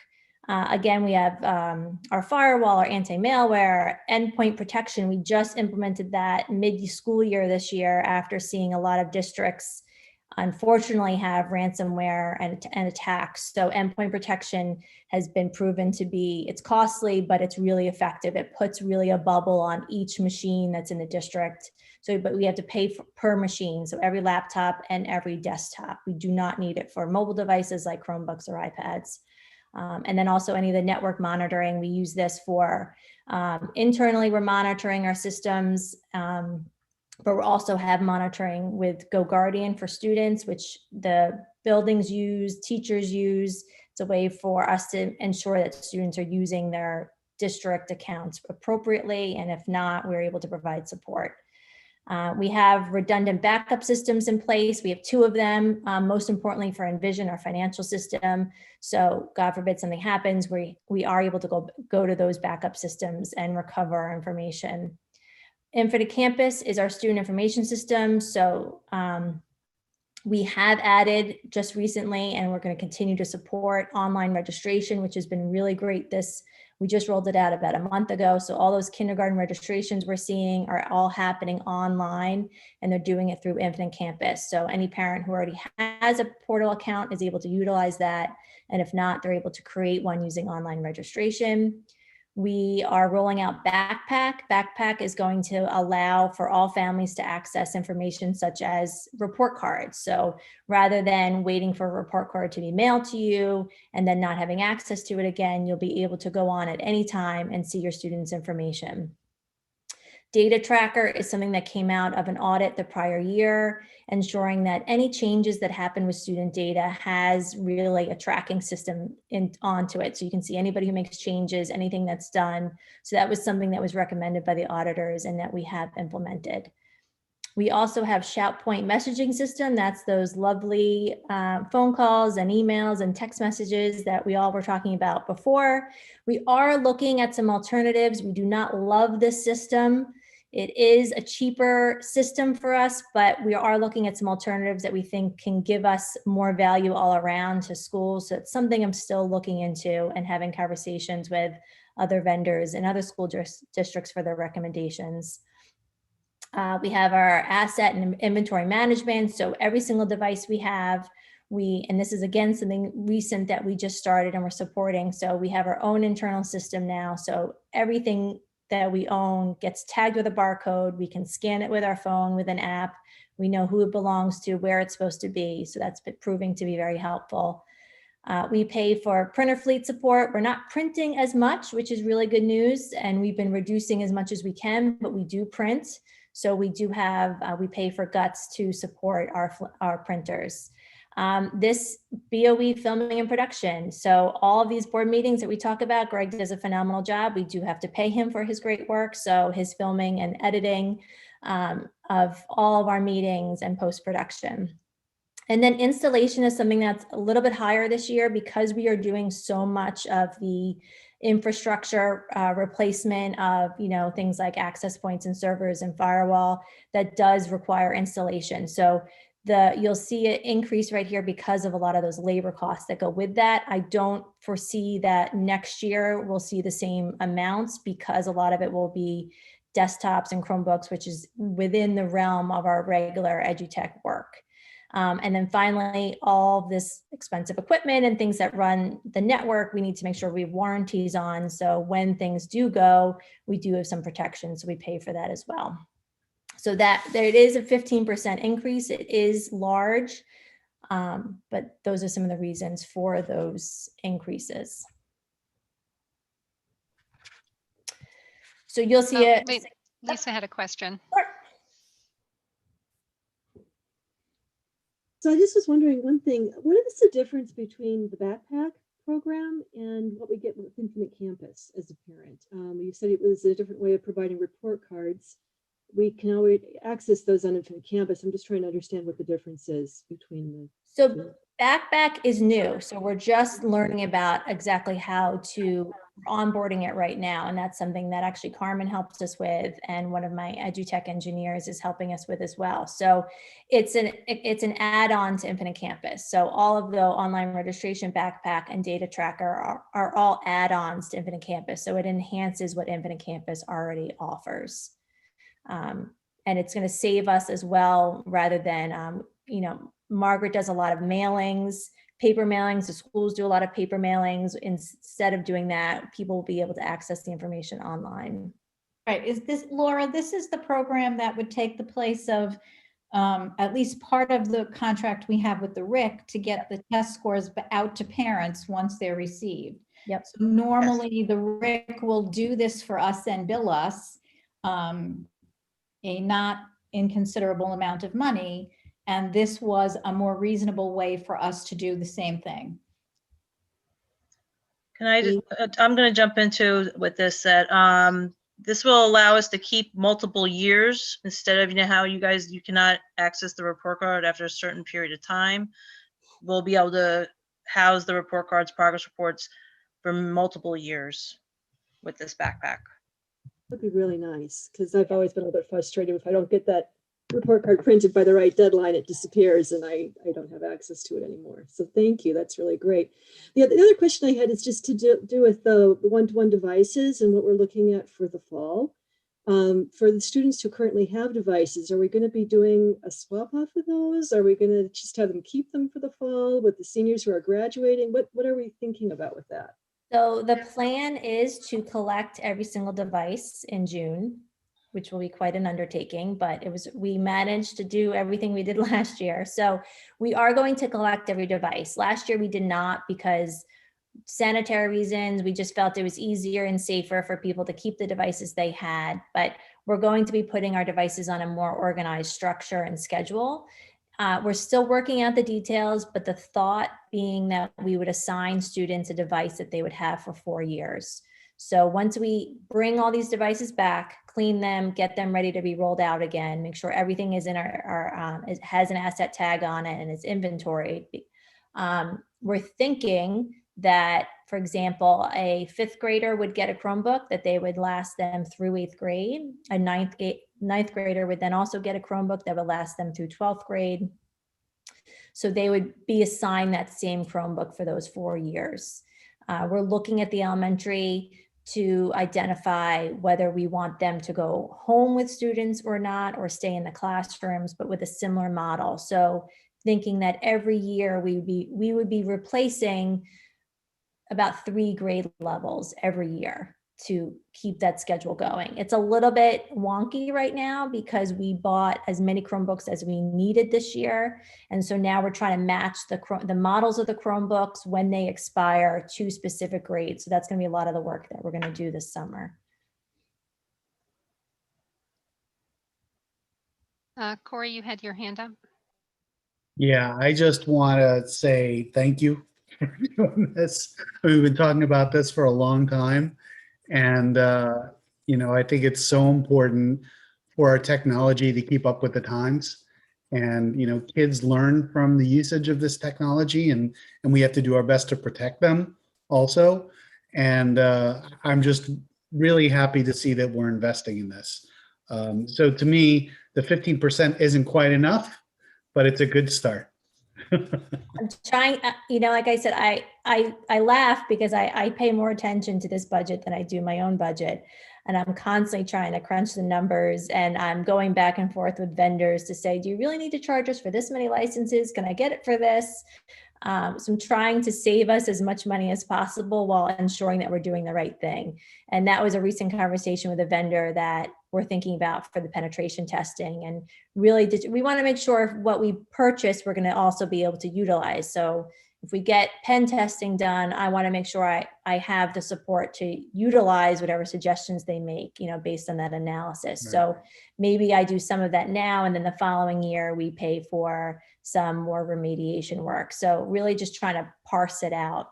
But Right. I appreciate your support, and I think that's really important. And I'm weekly meet with all the directors of technology throughout the region, and some of them are frustrated and are challenged by not having enough support and understanding of the importance of this work.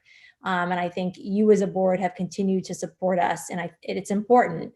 If something goes wrong here, it's going to cost us a lot more money than it would be to spend that we're doing right now. 100%. And those pen tests are one-shot deals. This shouldn't be the only time we do it. We should be doing it on a regular basis. Annually is actually best. And hopefully after the first one, after we've remediated a lot, as we do additional pen tests, there will be very little to do, hopefully, each time going forward. So, this is great. I really think that, it's moving in the right direction, and it's enabling our kids to be more successful in a technology-focused world. Yeah.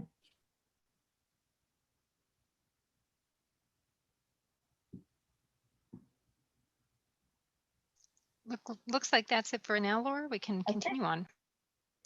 All right, so as I said earlier, this one has a significant decrease because I shared this last year that I've been slowly trying to, in my mind, edit and clean up where our money goes and in what budget line it goes in. So we purchase a ton of software, instructional software, and trying to move as much of that to BOCES and Lyric as possible has been my goal.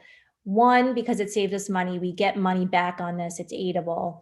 And also, this is aidable, but the BOCES money is a little bit different. And then Ed Law 2 compliant. So right now, as a data protection officer, I am responsible for every vendor we use to sign our parent bill of rights and to sign the third-party addendum indicating, what they're going to do based on our policies with our student data.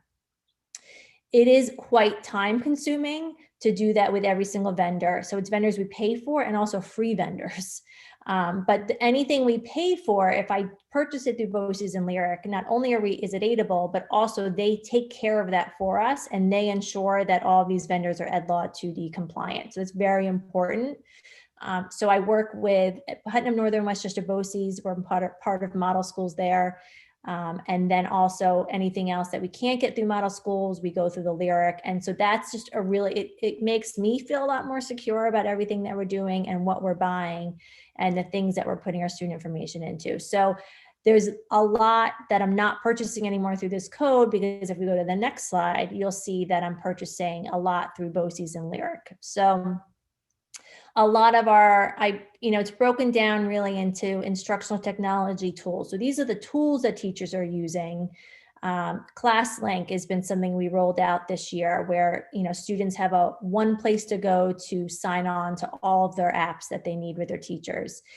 It's been great for password resets. Forgetting your password and needing to reset it is huge. And especially if you're remote, used to have to do it when you were in network. Now with ClassLink, you can do it from anywhere. Smart Learning supports all of our smart boards, and there's Smart Learning online that a lot of teachers use. So whether they're in person or they're remote, they're able to work interactively with their students. The elementary school teachers this year have been using Seesaw, which is also interactive.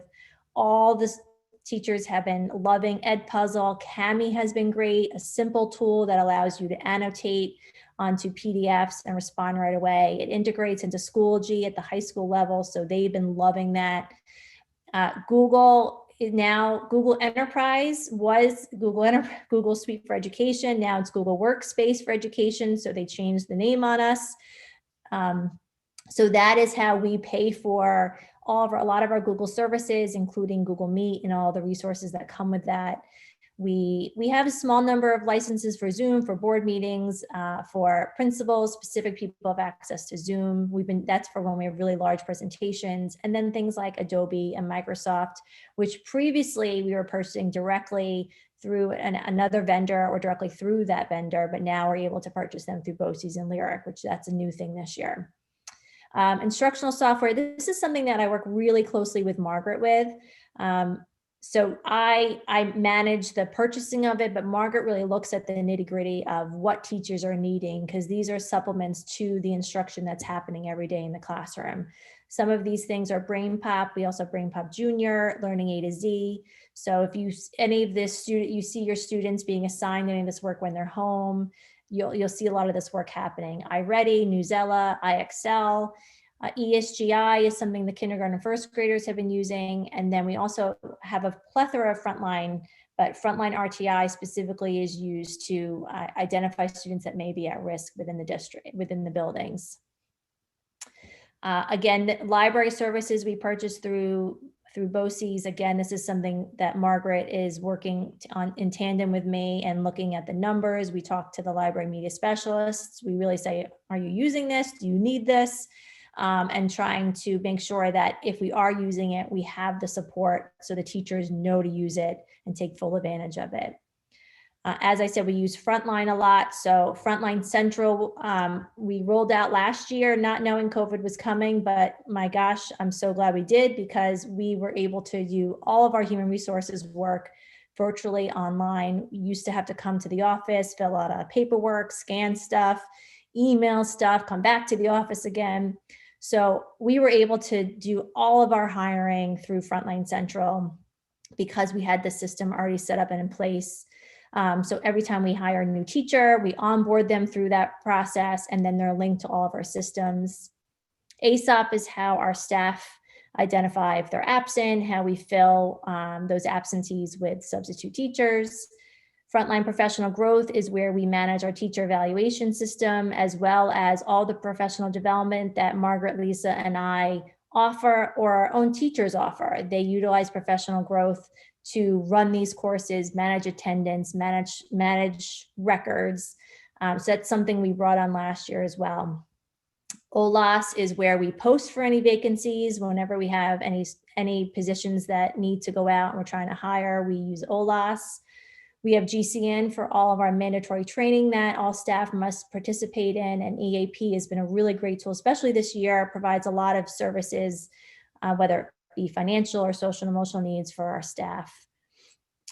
Again, some of the data management services and cybersecurity services we're able to get through BOCES and Lyric. So you'll see that on both contractual and on this tab as well.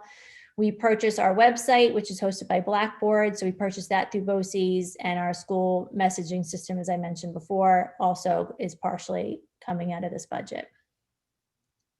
So you see, like I said, you're going to see a big increase, but there was a big decrease in the slide before just because we're shifting things over. So I'm hoping next year it'll look a little bit more even as we're more cleaned up. Supplies, it is what it is. I'm not changing this either. Supplies are as we need them. Cases, cables, power cords. My gosh, power cords is something that has been definitely an issue with us. People breaking, losing power cords. So we're actually starting to add those to our inventory system and tag them. Just server racks, projector bulbs. So we have classrooms that are using smart boards that have projector bulbs that can be quite expensive if those go out and those break. So we're needing to replace those. Anything that my technology team needs to get their work done, it could be as simple as a screwdriver that they may need to open up a Chromebook and swap out the battery. So all of the supplies that falls into that, but I don't foresee a need to increase that. So again, that's 0% change. And then finally is our lease. So every year the lease amount may vary based on needs.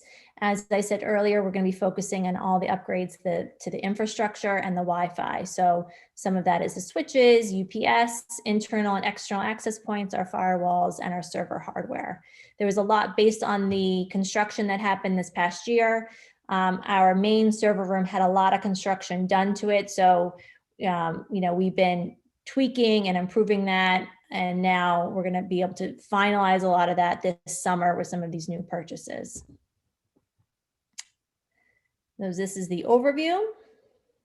So in overall, the increase is 6.5%. I did my best to try to keep that as low as possible. And I only put in here what I absolutely thought we need, which is why you don't see easy little numbers. They're to the dollar of what I think that we truly believe we need based on all the quotes we've been getting. And I believe that's it. Thank you, Laura. That was a lot of detail. Thank you very much. You're welcome. Appreciate that.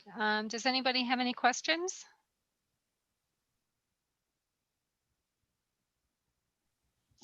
Looks like all of the questions were answered prior. Thank you very much.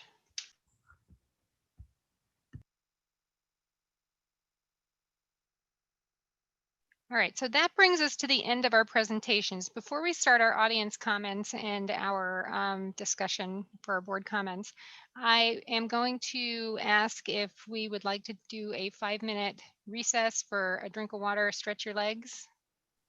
Yes, okay. Can I get a motion to go into recess? So moved. Can I get a second? Second. All in favor? All right, so 5-minute recess. My clock says 8:22. So we'll round it to 8:30. Okay, we'll see you back at 8:30.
All right, it looks like we are all back, right? Are we missing anybody?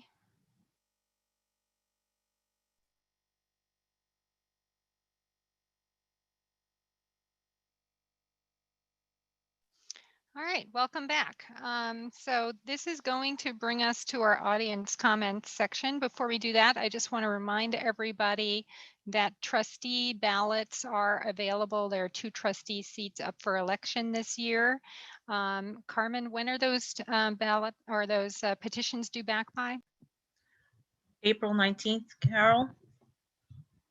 Thank you very much. And before you submit your petitions to Carmen, you do have to get signatures. So if you're thinking of running for the board, please be sure to pick up your petitions in enough time that you're able to fill out paperwork and get those signatures. I think it's 25 signatures this year, if I'm not mistaken. Correct. Yes, 25 signatures. Thank you. And just to remind everybody, on the school website under the board tab, there is a section for board trustees, and there are some links for the board member experience and some information there. And any of your board trustees would be happy to talk to you about their experiences as well. And Lisa, do you have dates for the West Putt forum thing? I think it was April 9th. It's April, the Thursday night. Is that the 6th? Let me look at my calendar really quick. It'd be the 8th, actually. April 8th. Thursday, April 8th is the date of the prospective trustee workshop that they have. Okay, thank you. All right, Carmen, take it away. Okay, good evening, everyone. So the first comment I'm going to read is from John Goldman. As previously addressed 2 weeks ago, I am delivering a petition on behalf of 247 signatories from the town of Portland to the Board of Education for Hendrick Hudson School District. Please note that this petition should not be construed as opposition to the implementation of Princeton Plan overall, but only to what we feel it is the rushed vote and implementation for the 2021-22 school year. In addition, due to time constraints, we utilize Change.org online to collect these signatures, where we will have a very limited ability to verify the claims of residency. However, this list of 247 is filtered from a list of 432 signatures by filtering on the signatures stated city names: Buchanan, Cortland Manor, Cortland, Montrose, and Verplank. The text of the petition, the records of signatures and comments have all been emailed to the individual board members as of last Wednesday, March 17th. We thank you for hearing our voices and considering our concerns as we move forward in this difficult process. John Goldman. The next comment came in from Christine Jacknick. I'm writing as a parent of a current remote kindergartner who will attend BV with a younger child a few years behind. I've recently learned about the district considering the Princeton Plan, and I'm writing to tell you how strongly I support this change. Switching to the Princeton Plan will not only save the district an enormous amount of money, it will also offer a more equitable and improved educational experience to children across the district. Not only is now not the worst time for a switch, it's the best time. No one has had a normal year this year that makes next year the perfect time to step into a new normal. Having children in different elementary schools is a small price to pay for the improvement this will make to equity issues like class size, not to mention the budget issues. I would be grateful if this comment could be read aloud and entered at the end of the meeting. Thank you, Christine.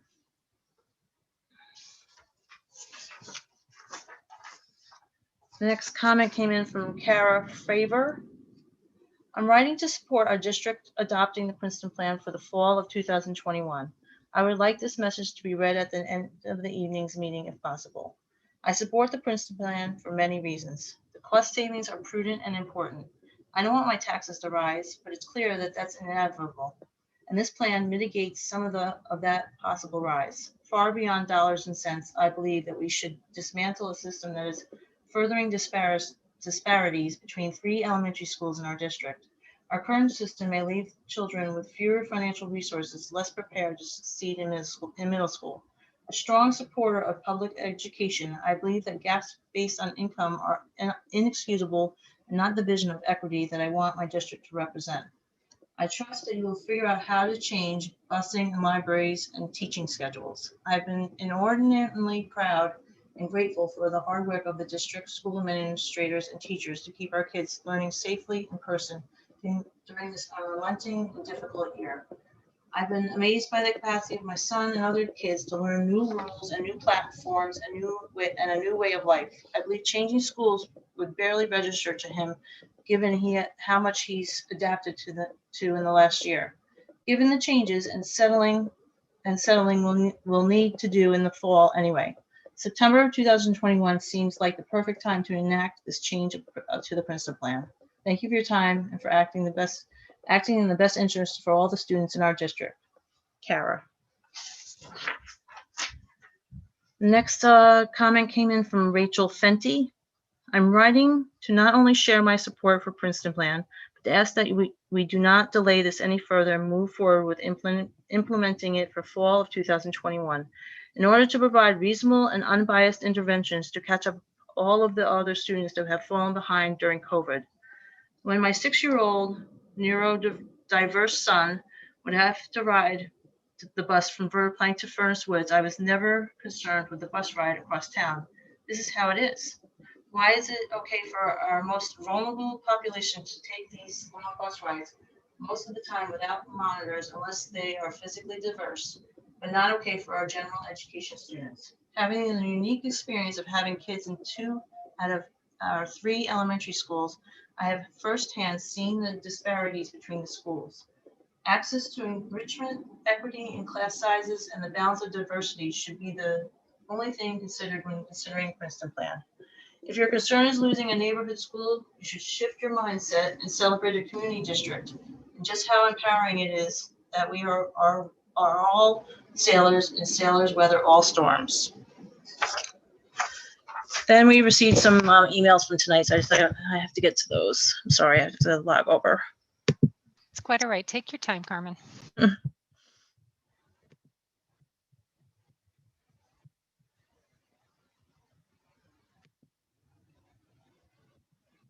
Okay, the next comment came in from Luke Dykes. I apologize for the late afternoon submission. Oh wait, hold on.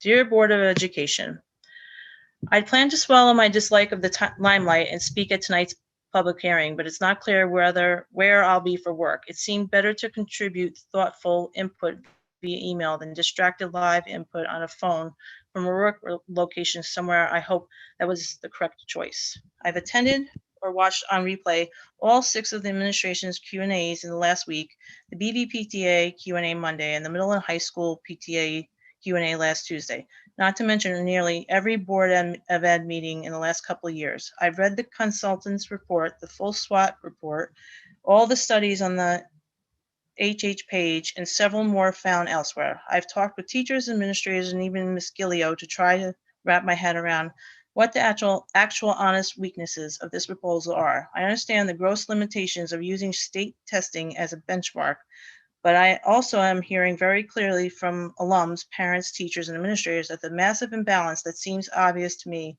in fact, a very real phenomenon having very real impacts on kids in our care. When this comes to a vote, you'll have the chance to decide either all of our kids are sailors and we do what's best for all of them, or we drop the charade and admit its hen hut policy that where your parents live within the district is going to strongly impact the quality of your elementary education. I also want to urge you to make this change now instead of stalling. A year of the old way and then changing is going to be much more destructive considered. Not one single child in the district will be coming out of a normal year next fall. A third of our elementary kids rising K and 1 have zero experience of what an old normal year looks like, and the old way will be foreign as a normal Princeton plan. A third of our elementary kids are by sheer chance going to be in their same neighborhood building next year anyway. Almost a fifth of our elementary kids are remote now and won't have been in any school building for almost 18 months come next fall. I don't have the Venn diagram that answers what fraction of kids are left, but it's obvious that this is the least destructive time to make this change. Let's come out of the chaos of COVID and into a new, better normal. Logistically, I've heard in Q&As that some parents want more time to prepare for this switch on a practical level, but it's also clear that even in normal years, we don't release bus routes, schedules, and class assignments until the last moment. Not one person with reason to know has suggested it will be any different implementing Princeton Plan in 2022 compared to 2021 in this regard. There's also been a very uniform message from the administration, principals, and staff that though this is going to be bumpy, they're confident we can pull it off. Even if this proposal were a financial wash, we should be ashamed if we knowingly ignore such an obvious opportunity to improve the quality of our children's education. Let's live up to our commitment to be a dynamic, innovative, and supportive educational community that ensures each student achieves his or her maximum potential. Let's walk the talk and take this district forward. Thank you, Luke Dickus. Okay. We have two more that came in. Let me just find the other ones.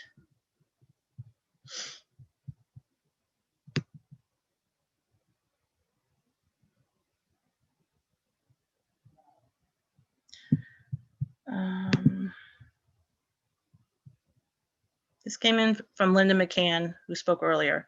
I'd like to take a moment during the public comment section, agenda item 8.1. My comment is below. Given that class size is the main catalyst for the Princeton Plan, I think that redrawing school lines should be considered. For example, moving some of the FG students off Washington Street into FG.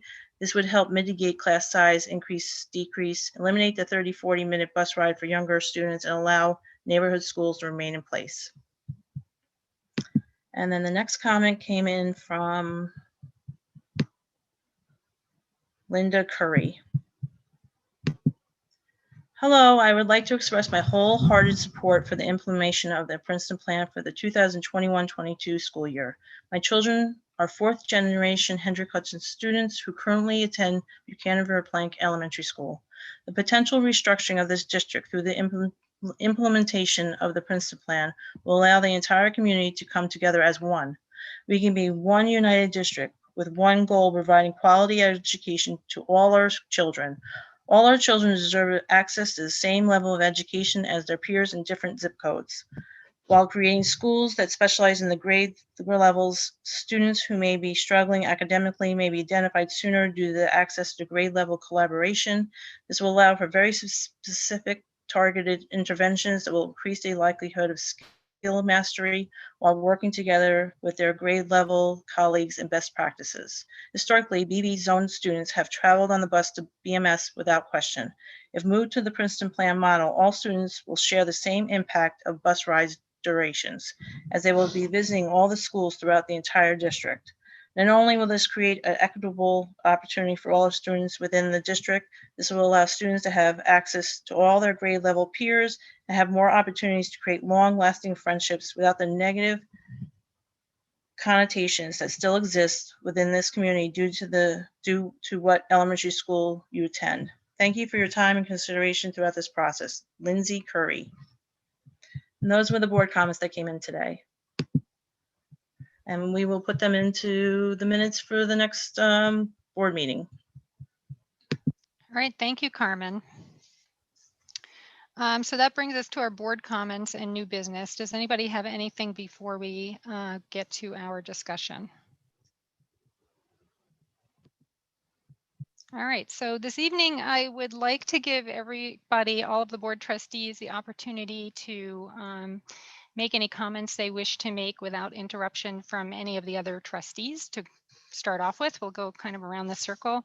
I'd like to get an idea of where everybody stands on their decision, whether to do Princeton Plan or not, and whether you think we should do 21 or 22. This is not a formal vote. It's sort of a temperature taking exercise to see where everybody stands. And the hope is to bring a resolution to our next board meeting and make a more formal decision. So we're going to go in alphabetical order, and we will start with Lisa Anderson. After everybody's had their go around, we'll open to further discussion if you guys want to talk further. Okay, thank you. Hi.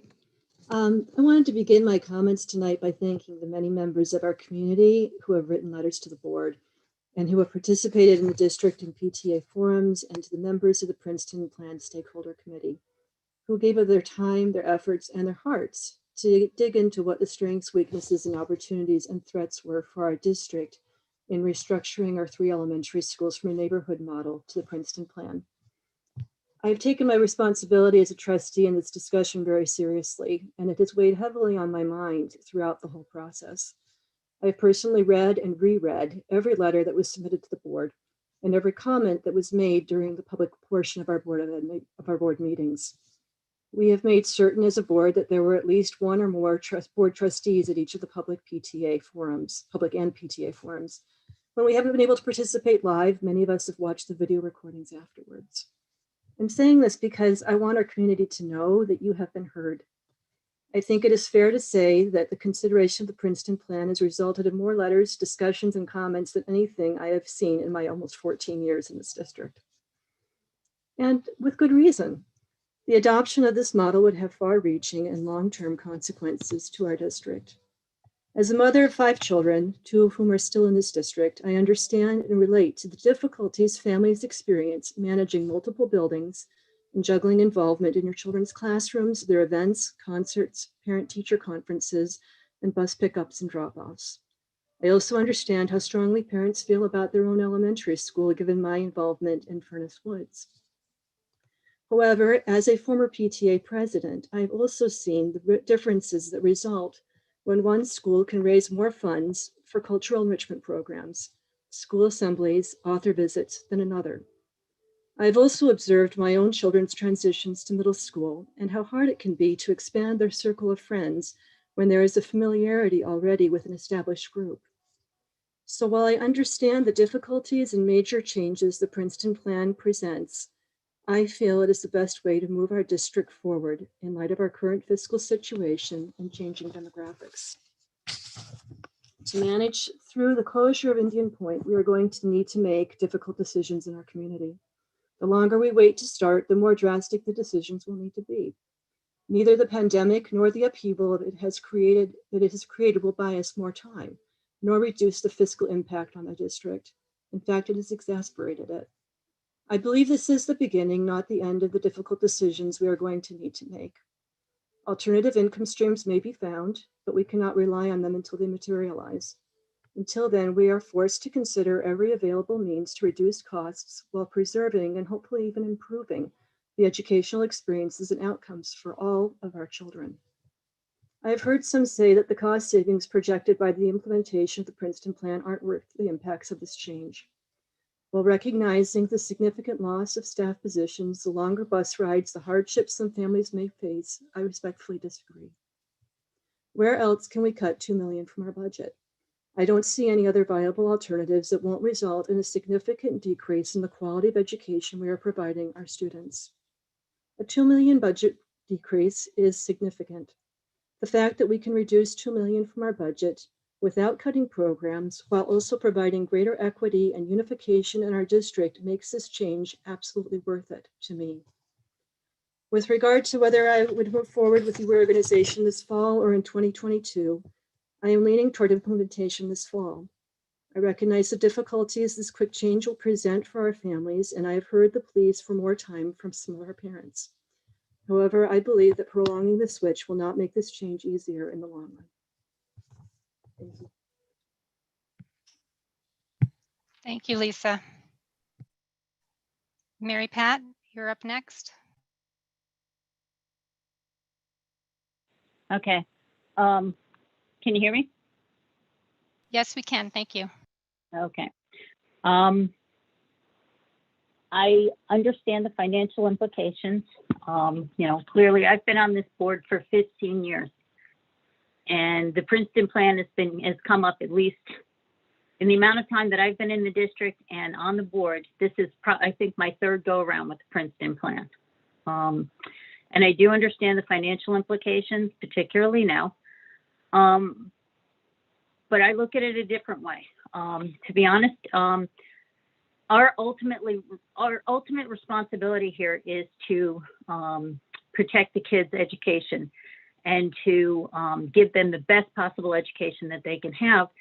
And to date, up till now, I have seen absolutely no evidence that the Princeton plan is a better model for providing an education improving the academic value to our kids. If you look at the schools that do have the Princeton plan currently, they're not outperforming the ones that don't. There's no evidence that the 10 years or so that they've had the Princeton plan has that any of their scores or their outcomes or such have improved. And no, there's no evidence that it hasn't, but I'm not seeing, I don't see the value added. And again, the school districts that the Princeton plan exists in currently are not outperforming the ones that it does not. I also think, and I think that's the biggest piece. I also think that there's value in a student being in the same school for 6 years. I think, while there's, they talk about, the coming together, the transitions and stuff. I think there's a lot to be said for the children being together for, in the same school for 6 years with the support staff, the special teachers, and the principal. In my experience, and I've had 3 kids go through this district, and they've had a tremendous experience. I could not ask for more. And one of the things that has truly been valuable to them has been the fact that the principals and the support staff and the teachers know them. And when there was an issue, they would go to the previous teachers and go to the principal. They know what's going on. They know the families. They know, they know the experience. They've seen the other children. There's that, I guess somebody referred to it as institutional knowledge. And there is, the argument that it's much easier for a current teacher to just literally walk down the hall to talk to previous teachers than to, look up and say, who did this child have? Let me see if I can reach out, and on and on. I think there's a lot to be said for the teachers knowing those children already in the school. There's also been the discussion about bringing the children together. They don't, why wait till 6th grade? These kids have been together. I remember a long time ago, these kids have been together in sports, dance, karate, church, whatever artistic endeavors. They've been together like through these years. I remember literally, 15 years ago, 20, whatever, when my oldest one went into the middle school.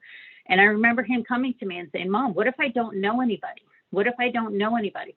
And I had the conversation. I said, Danny, it is not possible for you to walk into a room and not know somebody that you haven't played, baseball with, or karate, or whatever activity he's been in, or church school.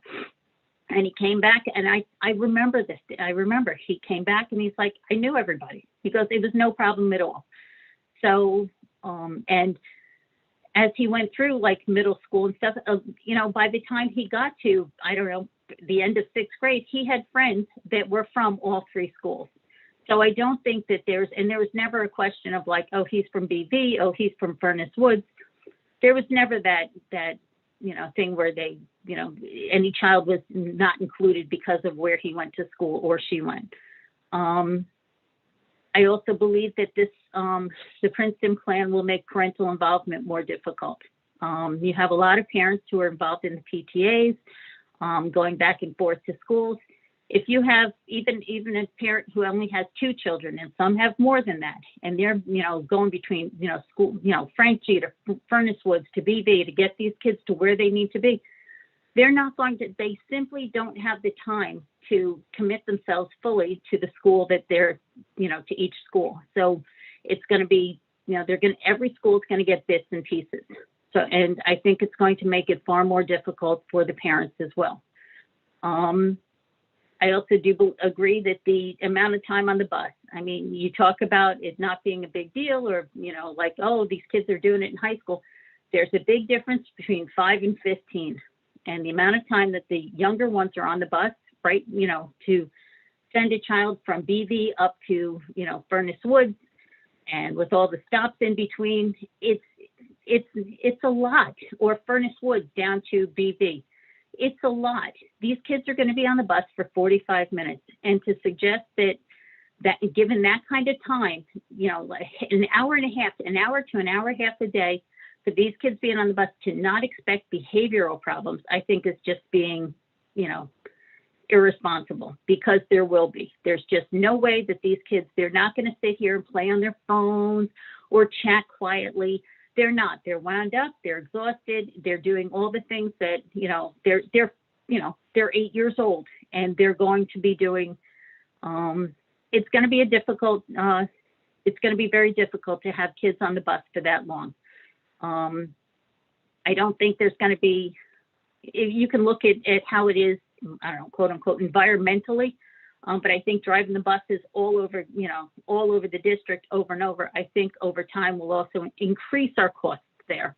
I know that there was discussion about what aid we're going to get, but I don't see it being a, a net sum of, bringing it down to zero. There's going to be a change.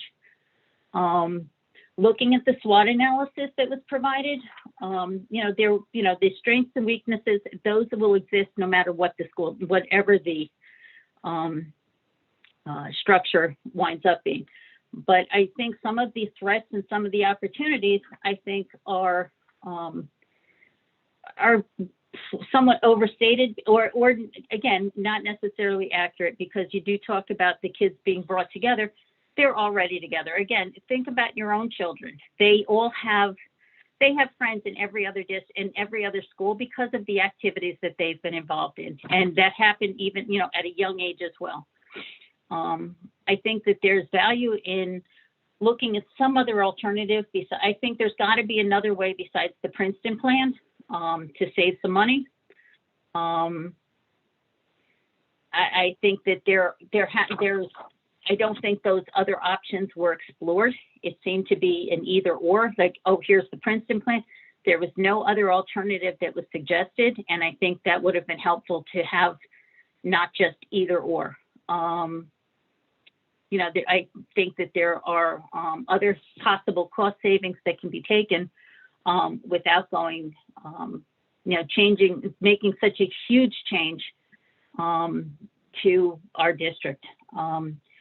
As I said before, my 3 kids went through this district, and they went through the neighborhood schools, and I know that they had 2 of them were close together in age, and I would have been in 2 different schools though at every time with them, and frankly with the other 2 I would have been in separate schools as well, but under the Princeton plan. But I know that my kids were they were happy to be together, and for example, and it's an extraordinary thing, but I remember when 9/11 happened, both my kids were together in school, and they were, things were happening, and they were seeing a lot of activity going around, and kids getting picked up, and the fact that they were together, that they knew each other,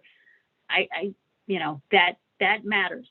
So I think there's a lot of value in having siblings together too, rather than having them like float, just never being in the same school. I do think that the experience they had and the environment that they were in, where they were supported by the consistent, 6 years of the same principal, 6 years of the same, special teachers and support teachers, I think allowed them to achieve what they did and gave them the foundation to, approach middle school and high school in the way that they did. I think it was a tremendous experience for them. And to be honest, I would be very disinclined to not allow another child to have the experience that my kids had. So, thank you. Thank you, Mary Pat. Corey, you're up next. Yeah, so this has been a real journey for me. Learning a lot about, why I came to this board in the first place. I started with this board because I knew that we were going to have some big decisions to make because of Indian Point. And, when we first talked about, what do we do about Indian Point, it was all about saving costs, and, it was all about money. How do we cut back? And we had a lot of proposals on the table. And we talked about all these different potential things to do, and none of them seem to be, you can't have your cake and eat it too. There were going to be tough decisions to make. And we came down to our 4 options.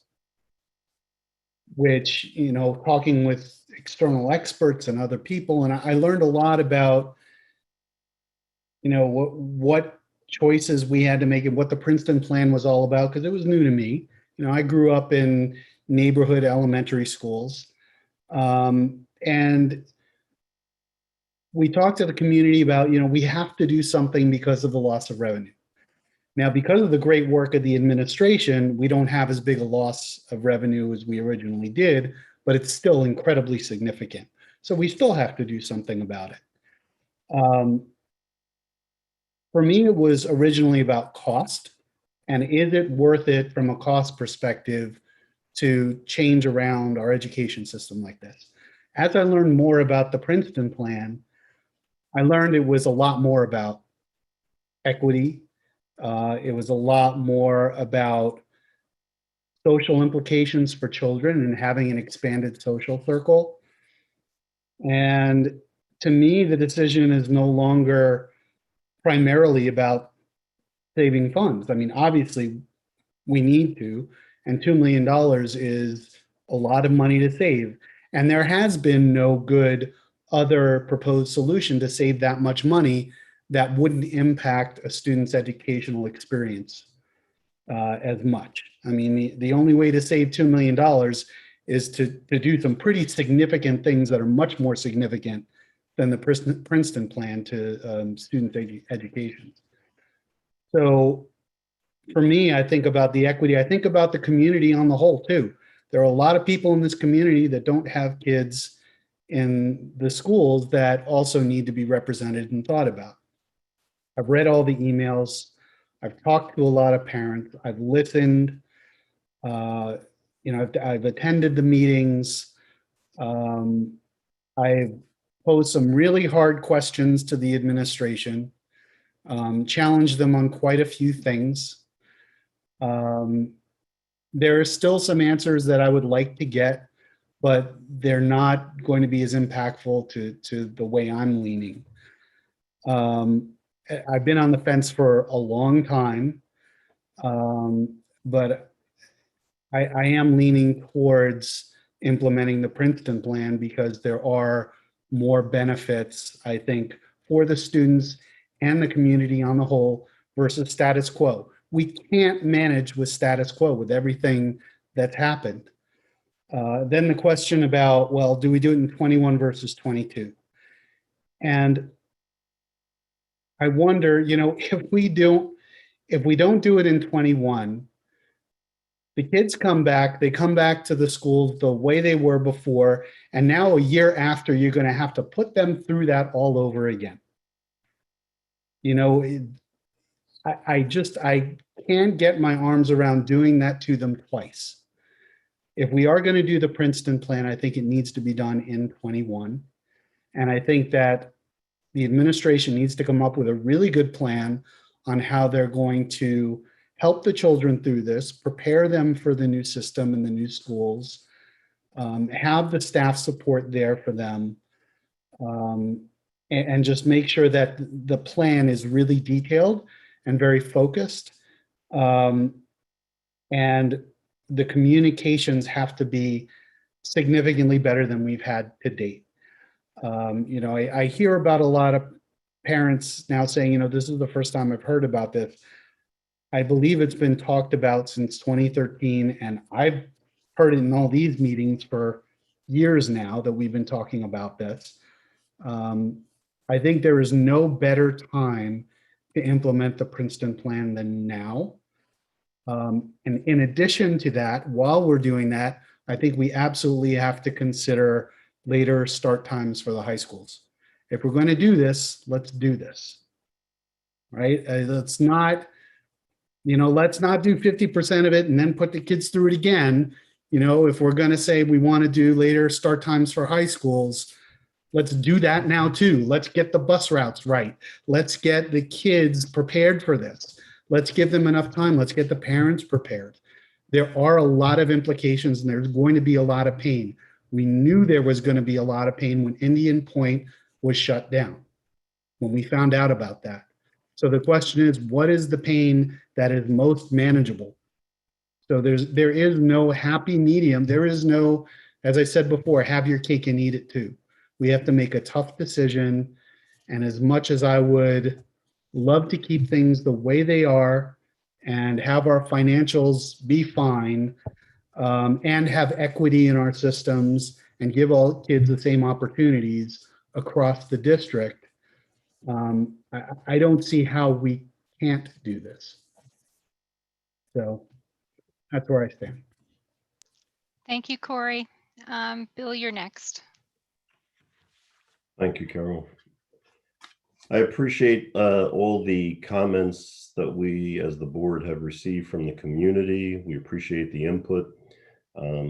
I've personally read every single email that's come to us, and I understand every decision, including this one, has pros and cons.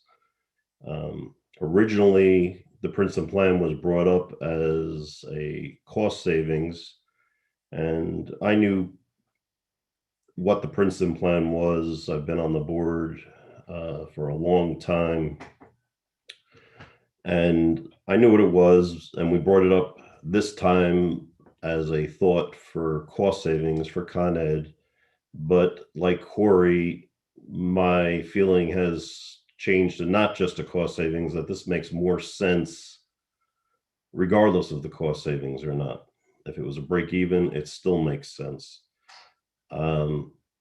I understand the issues and some of my concerns, and I agree with people. You know, like I said, there's going to be pros and cons. Some of the cons that concern me are the longer bus rides for our youngest students, and I feel for the, you know, some of the families that may have separate bus stop times for children in different elementary schools. I understand that can be inconvenient.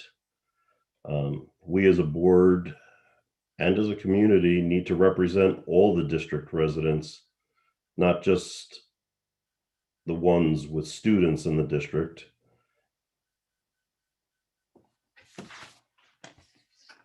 We have discussed a lot of these already. It's just rehashing, you know, what we've been talking about for a long time.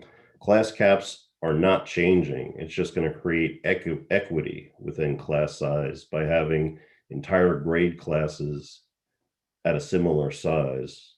It allows for more efficient enhancements to specialized services by allowing, if needed, one staff per grade instead of one additional staff for each of 3 elementary schools. So it's not just going to create efficiencies now, it's going to create efficiencies in the future. And our children are used to changing teachers every year. They currently handle changes from being at home to going to kindergarten, then later to middle school. I believe most children will handle changing 2 extra schools just fine. I think it's a lot of the perception of what the parents guide them to. It's exciting to be in a new school. You tell them it's good, you guide them that's good, and parents are always doing that anyway to guide their kids in a favorable way. I think the kids will do just fine. Now is the time to make the change. It allows for future cost efficiency enhancements, equity amongst students in all grades. We have our elementary who are remote students already in the Princeton plan model in effect. Now is the perfect time to change to the new norm after COVID, instead of going back to neighborhood schools and then a year later changing to the Princeton plan. So I think we should be doing it for this upcoming September. And again, I appreciate everybody's input from the community. I understand there's pros and cons, but this makes sense when you really look at it. Thank you. Thank you, Bill. Alex, you're next.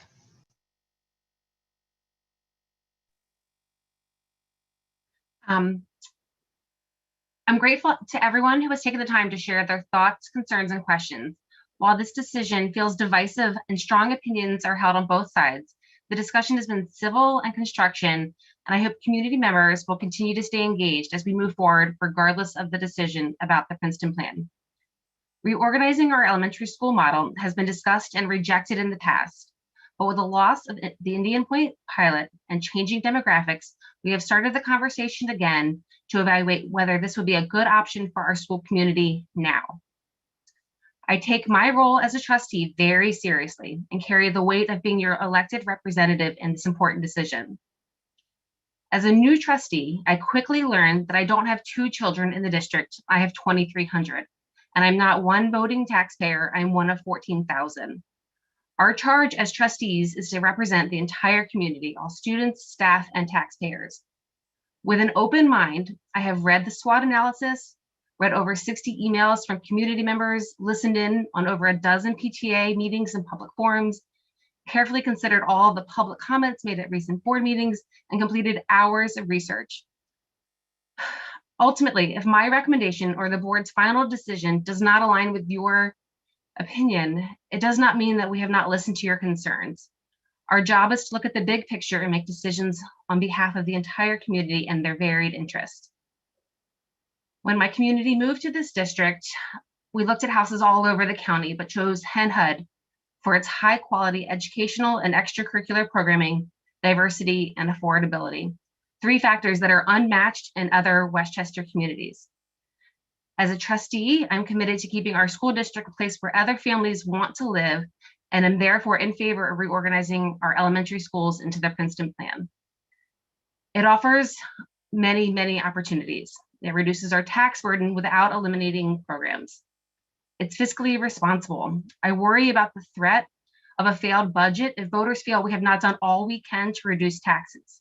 The budget passed last year, but how long will the community support higher taxes?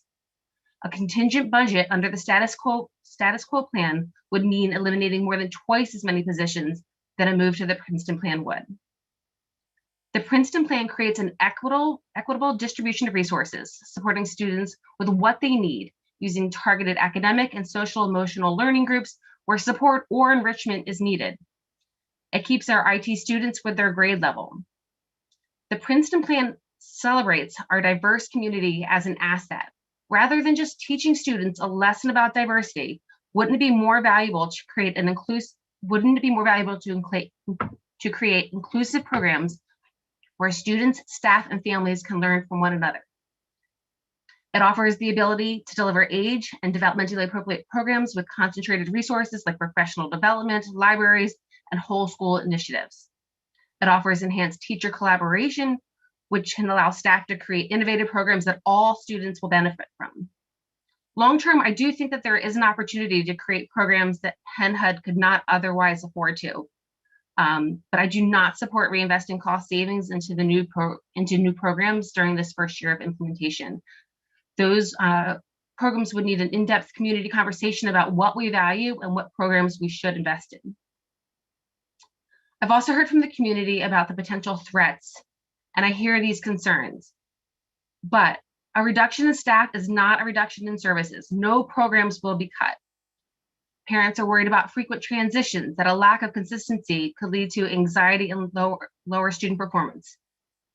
The Princeton Plan would offer students a chance to practice transition. With careful consideration and proper planning, we can create support systems that students will need to be successful in school and long after.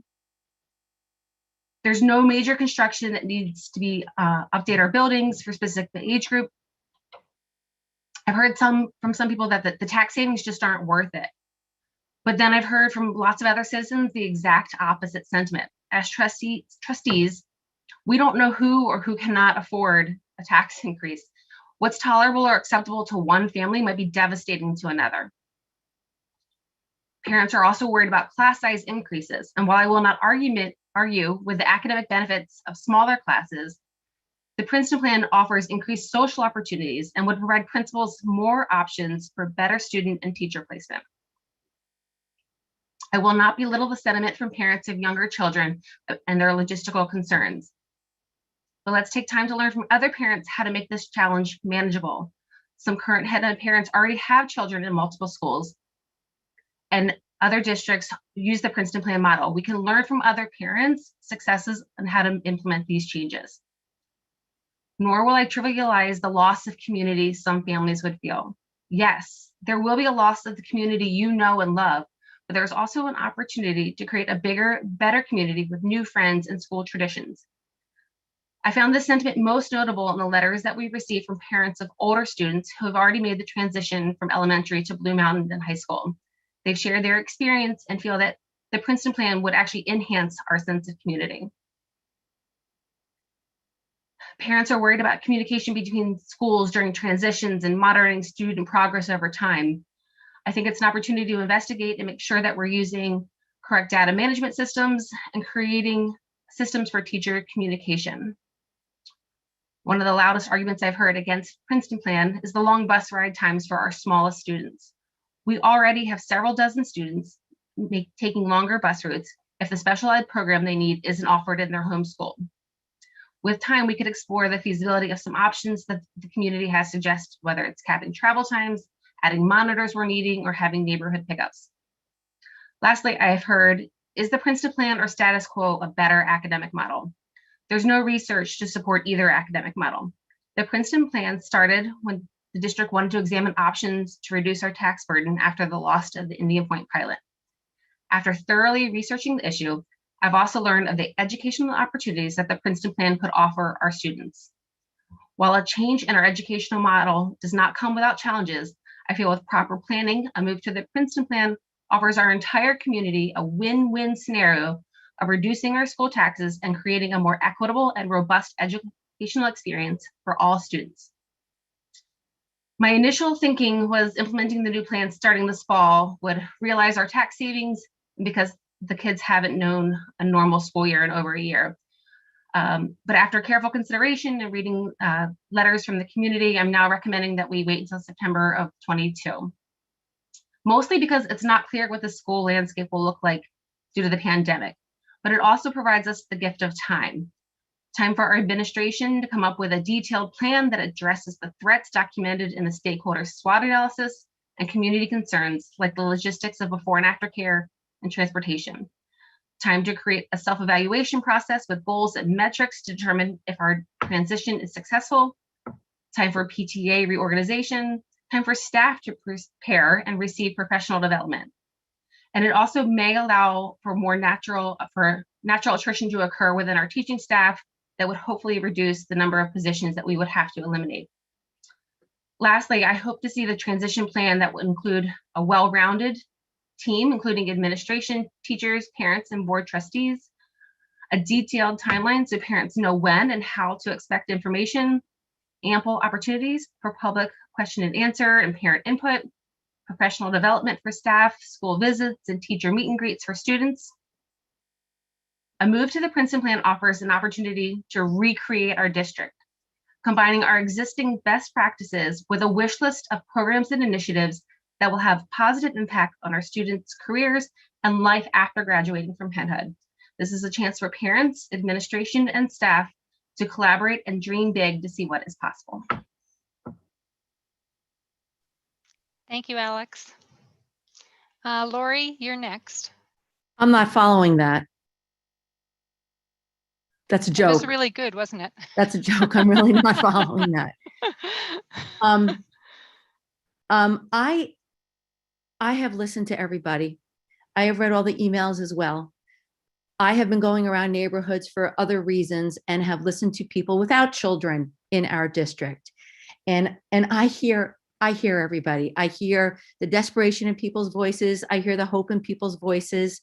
I am still not convinced one way or the other because I, like Mary Pat, have been here for a very long time, and this Princeton plan has come and gone. And this is an extremely difficult decision. I'm going to go through some of my notes. I don't know if everybody else, but I was told we were doing this at 10 o'clock this morning, and I've had an extremely kind of stressful, horrific day and busy and working and all that kind of stuff. So my notes might be a little bit scattered, but I want to address a few things. Yes, we did first start talking about this plan because of the closing of Indian Point. And, you know, we were under the impression that we were going to have this 14% tax hike for several years to come. And like somebody else stated, our administrators and Enrique and everybody working with the state, with locals, with whatever funds that we have, Thank God that is not as big as a threat as we thought it was going to be. While I understand there's advantages, I am still not in complete support of doing this, especially for this year. One thing that really saddens me is that I've actually seen families starting to be pitted against each other, and that really bothers me. I've read everything. I've been to, I think I attended 5 of the meetings, and there are such different views, and everybody is right. There's nobody that's not right. I just am kind of saddened at how divided, or I want to say 2 out of 3, that we have actually become. And I think it's kind of, it breaks your heart a little bit, but I just want to address some facts too. For 66% of the people that I spoke to, they are not in favor of the Princeton plan, especially for this year, maybe in the future. There is so much to be said for a neighborhood school. And I agree with Mary Pat on that. And I don't care what neighborhood that you're in. When you have children that go to school from K to 5, you can't imagine the relationships that are built right then and there, that teachers and social workers and principals and other parents just get to know that child so well and have such an investment. And I know people say there's not a big deal, kids, and exciting moving every 2 grades, but you want to know what? That is stressful. So if it's stressful to the parents, that stress goes to the kids. And, you know, for people that do have a lot of children in a lot of different grades, I understand their stress. And it's not so easy. And when parents are stressed that they can't get their kids to all these different places at the same time, I know we have some wonder parents out there that are doing this, but we have some that are not. And that stress is going to flow down to their students, and they're going to feel it. It just happens, just the natural occurrence of things. The relations that, my train of thought right now, I apologize. It's just very difficult. It's unexplainable how the relationships that are formed. And Mary Pat said, with having your siblings in the same grade and being able to look up, and with our programs, when you have 5th graders coming down to read to kindergartners and matching up programs like that and seeing behavior and modeling behavior, I think that's just remarkable. And I know that can happen in every school. The next part that bothers me a little bit is that why don't we have these programs already? I think we have spent so much time on ELA and math that I was under the impression we did have science programs in every school. And why can't we have dual language in other school? I don't understand why we don't have those why we didn't have those programs to begin with. Another point that people are trying to point out is the equity about class size, etc. So if I may point out, I'm actually looking at the class sizes, and there is not a huge difference whatsoever. When I put the numbers in front of me, Furnace Woods has 2 larger average class sizes than the other 2 buildings. Frank G has 3 larger class sizes than the other 2 buildings. And BV has 2 larger class sizes, average class sizes, than the other 2 buildings. When we talk about more equity, it concerns me that some families might say, well, we don't have the same opportunities. And I ask myself, why haven't we been doing a good job? So when I hear more support coming from the Princeton plan from certain communities, I say to myself, are there bad teachers there? No, there's definitely not bad teachers there. I know there's not bad teachers. We have wonderful teachers across the board. I say, is the curriculum different? Are the books different? Are the opportunities different? No, they're not. Everybody's having the same opportunities, and whatever our children need, our children are actually getting. The only difference I see is maybe what happens after school. And if that has been a problem, I don't know why we didn't address that problem. So if one PTA can raise more money than another PTA, then help them out. Then why aren't we helping them out? If one school gets an after school speaker and another one doesn't, well, let's share that. So it just bothers me. And then someone said that our kids are remote already, but our kids are remote at home. They're not going building to building to building, meeting all new teachers. They're remote at home. when we talk about little children riding a bus, that's a problem. I know some people think that, I think there's a huge difference between a 5-year-old and a 10-year-old and a 12-year-old going on an hour bus drive. One of my board trustees pointed, one of my colleagues pointed out that there might be behavior problems. There's going to be 5-year-olds falling asleep on the bus. No, they're not going to just be up and be excited the whole time. They're going to be tired. I don't know. I'm very, very confused at what to do. I hear everybody's concern. There's no evidence of more academic success to accompany this. I really, really want to hear from people who don't have their children in our school any longer. And I have been hearing from that. As a matter of fact, I talked to a couple the other day that they were all ready to have their kindergartner go to a certain school. And I said, well, have you heard about this? Join our meetings. And I don't try to sway anybody one way or the other, because I totally respect everybody's opinion, because we're all allowed to have these opinions. We all know that. But they were extremely upset. And they said, we moved to this one neighborhood because we invested in the school. We saw the results and all points and all kinds of things like that. And they had no idea. So I think it is incumbent upon us to find out a little bit more about what our parents and non-parents of people think before we actually make a final decision. So I really respect everybody's decision. This is a hard one. And I think that maybe when we saw that tax burden go down, that we didn't really have to put this out there, because I'm not comfortable with families really being pitted against each other. And that's what I'm seeing right now. And it's kind of bothersome to me. I don't know what else I can add, but I definitely need some more information. And one thing that I may bring up, if we did a survey for people coming back into school, I don't understand why we can't do a survey about our situation right now, to tell you the truth. So I would love to hear a little bit more about why people think their schools are so in one school over another, about the equity issue. I know that we have a higher concentration of our ENL children at BV. I know that they were going to Furnace Woods. I think the Furnace Woods parents, who I'm going to gather and take a guess at, are more inclined to not go with the Princeton plan. However, some have said to me, we will take anybody here. We will bring everybody here. We just don't want our kids going all over the place because we like our neighborhood school. And I agree with them. So I think maybe if we could, I don't know, use some more innovative ways to shuffle. I don't know. I'm having a hard time with this, as you could tell. This is a really, really big decision that's going to affect our community for a really, really long time.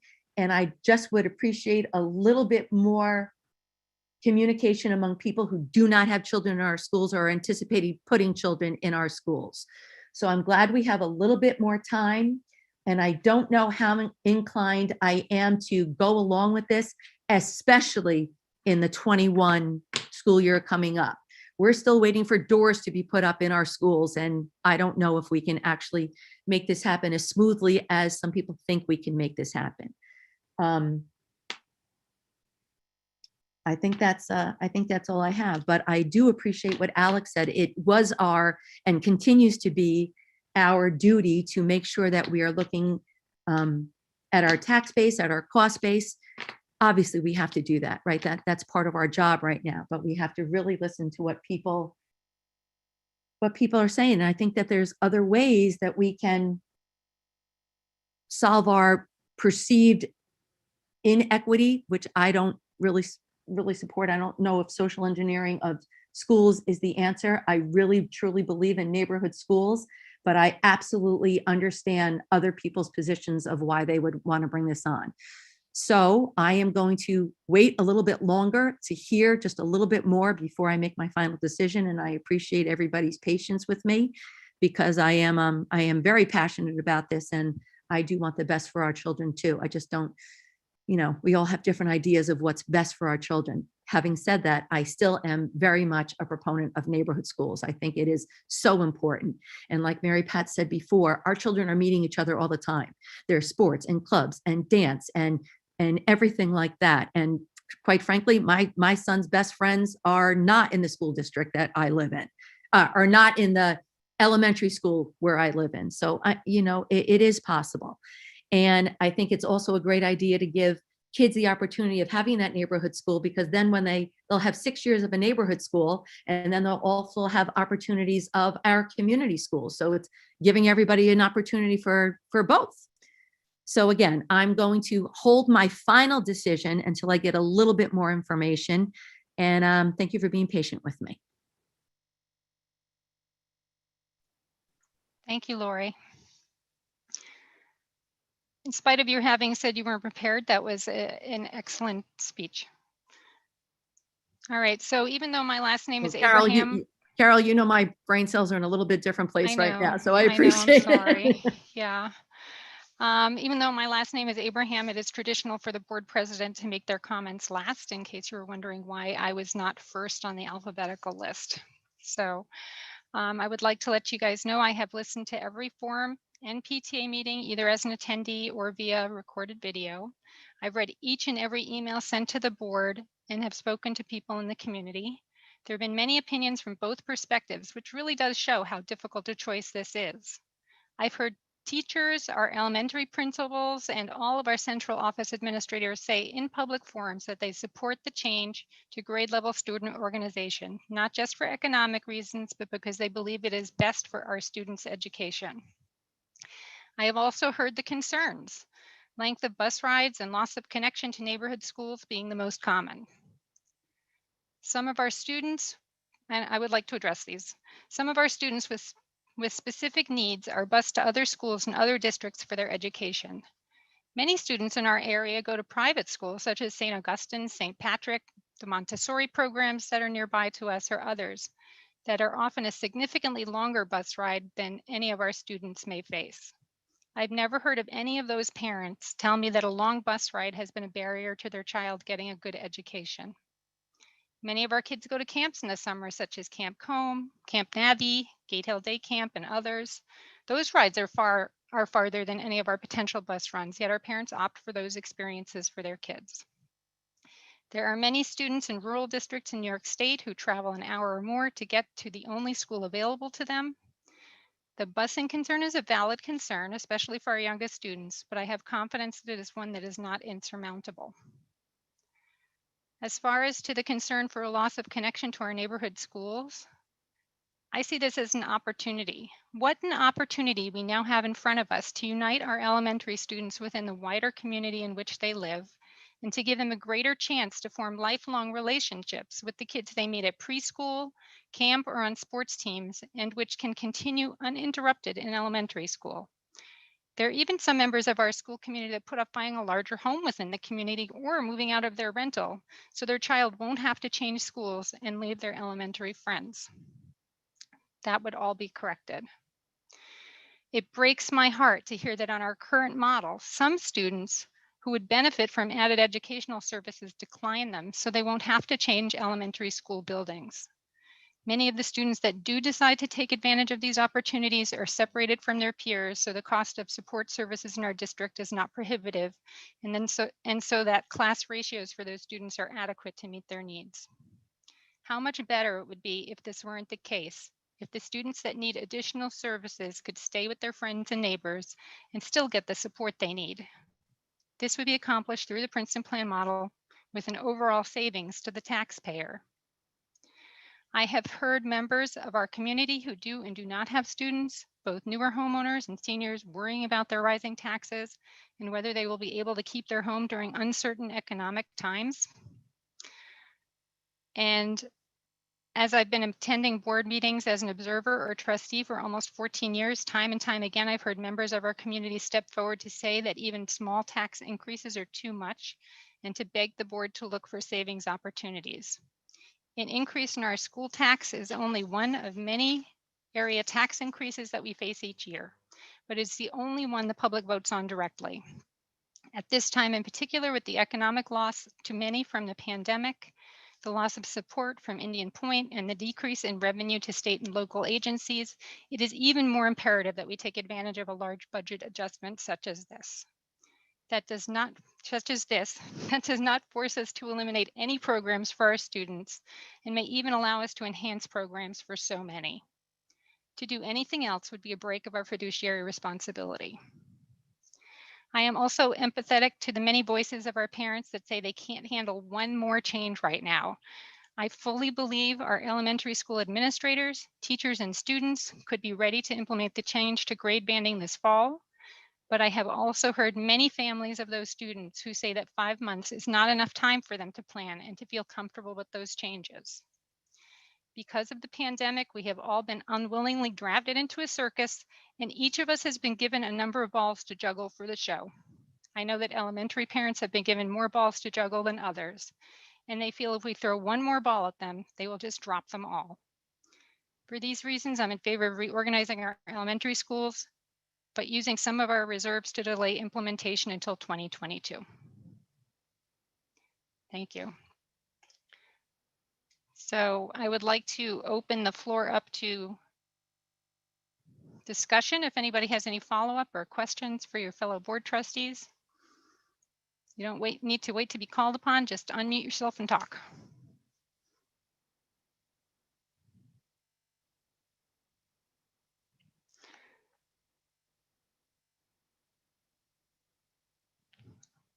Okay, I got nothing. I will, Carol. Okay. I just, I want to thank all of you guys for showing up at all the board members for showing up at the meetings and listening to people so carefully and giving such a, and putting your heart into this. I know this is a huge decision and it's going to impact forever, like forever. So thank you. Thank you for everybody to the meetings. I still would like to hear from our principals. I think it's important to ask the people in schools that maybe we can get a report from them about their professional opinion about how this is going to work. They're the ones that work with our kids every single day. I know we've heard from our administrative team, but I would still like to hear from our principals and perhaps I know we've heard for some teachers, but maybe a little bit more formal to get a better idea. And like I said before, some community members that do not have their children. But again, to board members, thank you so much for being diligent and for doing a heck of a lot. So thank you. Allie? So I don't know if the public knows, but this is the first time we've talked about this as a group. There's been no, this is a public conversation. So for me personally, I want to take some time to digest what you all have said, and but I am curious what happens next. Like I'm processing, but where do we go from here? Okay, so where we go from here is with my straw poll here, we have 5 yeses and 1 strong no and 1 maybe. So my question to everybody is there any information that you might get that would sway your vote from tonight's vote? If not, then there is a resolution that we can pass that will basically task Joe to write a policy that we can then approve at a subsequent meeting.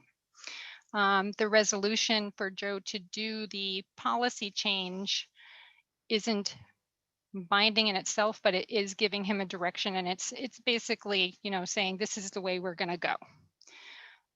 Once the policy change is voted in, then that's like the final. We actually have. I have one question, and this is just for clarity here. We've had so many conversations here where the numbers are going back and forth, and we keep hearing how we've saved $2 million, that this will save $2 million. But then it's only a 2% change on our tax base. So that's a little confusing. It's not changing my mind, but what it does, I do think it clarifying that might be helpful. I also think, I'll be honest, I'm disappointed. I'm disappointed, to put it mildly, because I do believe that so many things that people have asked to be, and I appreciate that there have been, a dozen community forums where, people sign in and stuff, but if you have to go in search of that, that information I mean, we just put up the tax calculator yesterday. We haven't, my feeling is, I mean, one of the things Alexandra, her comment was an in-depth community conversation about new, programs that we might implement rather than, under this new thing.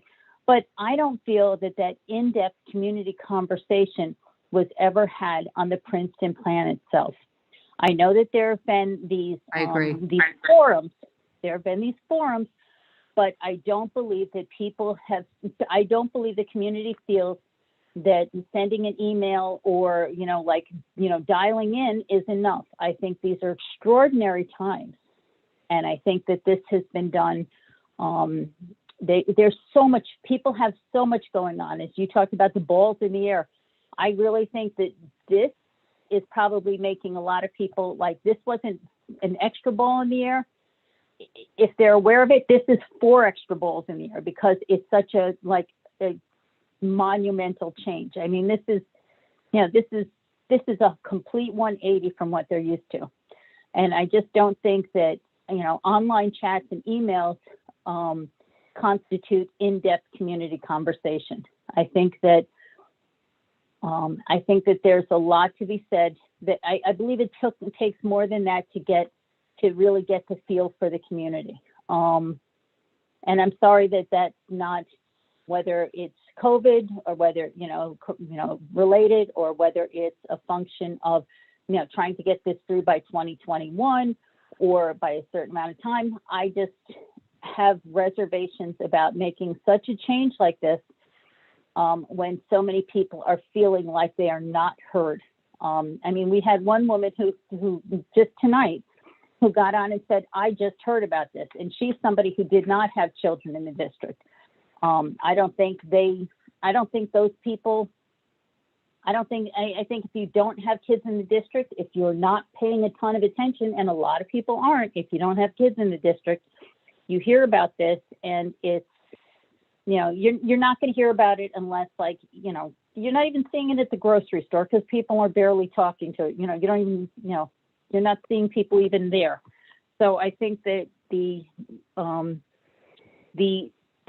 current situation, and the lack of communication between people and getting all of this taken care of, or just getting through their day to day, whether they're working remotely, whether they're going to work, whatever they're getting their kids situated, all of that I think is so distracting that people are not paying attention to, these bigger things going on, these things going on outside.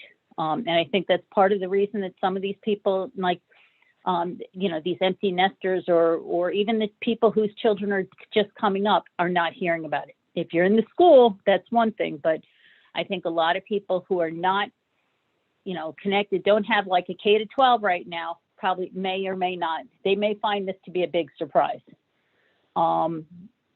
So I do have, again, that's the inability to, or the fact that a lot of the community feels that they've not had the opportunity to weigh in. I think, again, I think you're going to get a lot of people who are going to be surprised by it.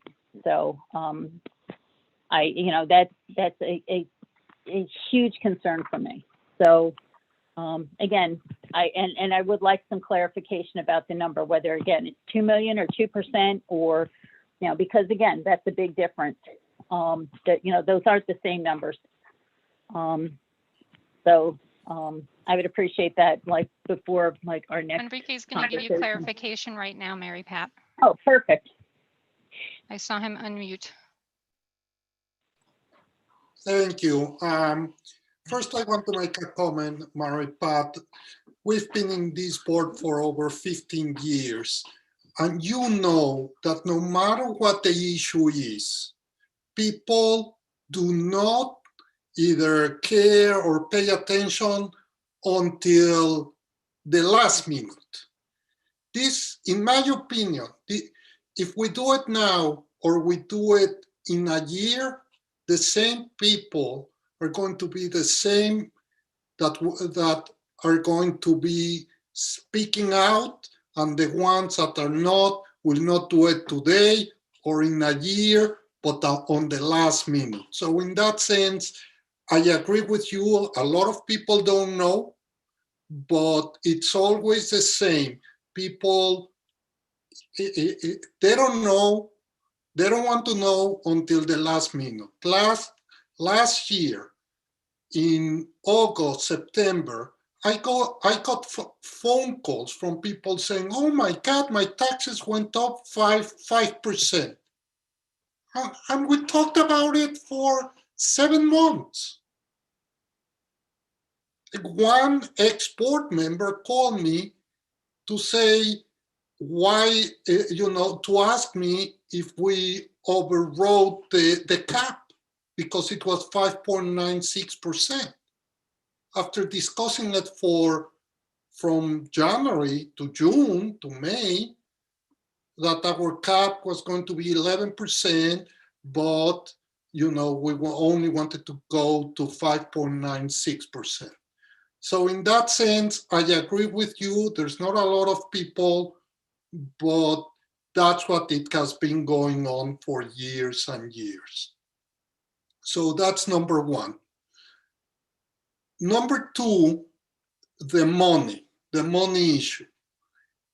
If you look at the projections going forward, you can see that there's going to be a $2 million difference between one and the other one. Why now it's not $2 million? First of all, because our belief was that 7 out of the 14 teachers that we were going to reduce were going to be teachers that just retired. A teacher that retires today that we do not replace is savings of about $170,000. A teacher that we let go because they are at the bottom, it's about $110,000. So for next year, we only have three or 2 elementary school. Joe, remind me, is 2 elementary school teachers or 3? I believe it's 2. It's only 2. So no, I'm sorry, it is 3. 3. 3. So there is about $480,000. But the other ones, the other 11 will have to come out of reductions, and that's only $110,000. So in that sense, over time,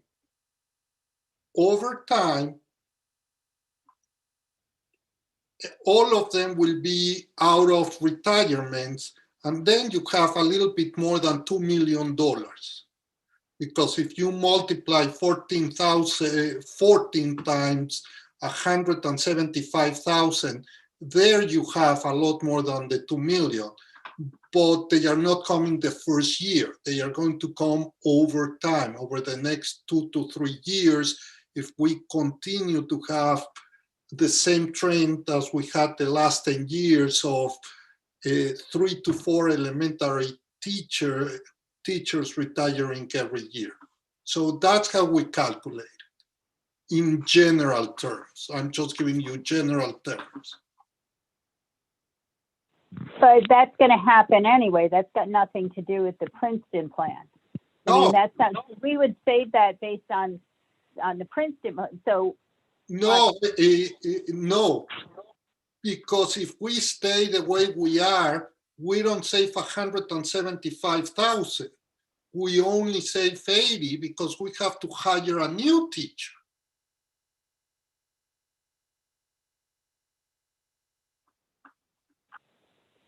Do you agree? no, I understand the value of replacing a teacher that leaves 175 and you're replacing them with somebody. Yeah, so it's an $80,000 savings per teacher by replacing them. But I don't understand where you're talking about like a difference. You keep talking about it's a $2 million savings, but it's only 2% on our taxes. So that's going to be the impact on our taxes. So That's not $2 million. That's what I'm saying. So 900,000. That's the first year of 900,000. But then the second year, if the second year and the third and the fourth, there's going to be also reductions. And then so that 2 million you're saying is going to be saved over 3 years, not over 1 year. It really depends. We thought that it was going to be over 2 years. And probably it's going to be over 2 years. But then if you take one thing into account, every year for the last 15 years, we had to split at least 2 classes every year. So we had to add 2 teachers per year. That it would be very unlikely to happen under the Princeton plan. So if you add then another $170,000 for the 2 new teachers, that you don't have to do it under the Princeton plan, that's how you get to those $2 million starting probably the second year. Maybe again this year, there's about $2 million, but that also includes the 4 middle school teachers that if we decide to reduce them, that will include the $2 million for next year. But the following year, everything is about Princeton plan.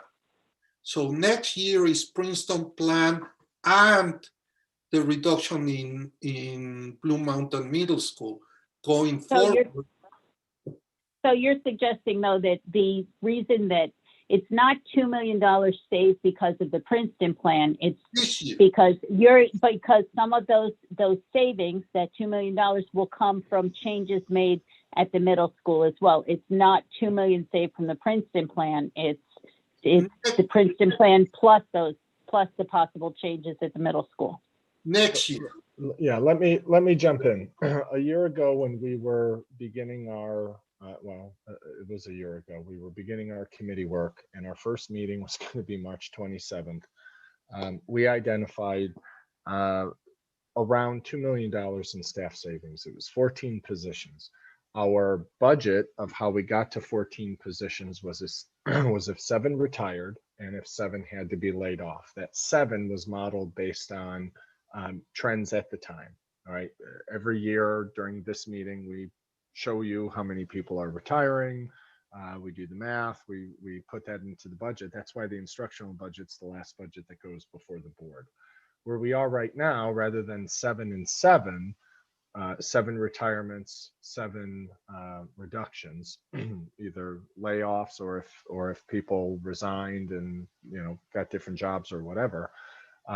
We're not at 7 and 7 right now. We're at 3 and 11. The reason we showed the one slide, Laura went over the one slide in terms of retirements, was last year after the initial deadline to retire, we had more than double the amount of teachers that decided to retire after the fact. So what we calculated in terms of 2 million starting this project over a year ago is still a ballpark number that we'll meet each year, because that's what Enrique was saying. Each year we're going to have a different number of elementary teachers retiring that either we will not have to replace or that would be replaced at significantly less cost. If we met the mark of 7 retirees this year in the program and 7 resignations or people who have moved on, we would be able to absolutely guarantee that number in the out years.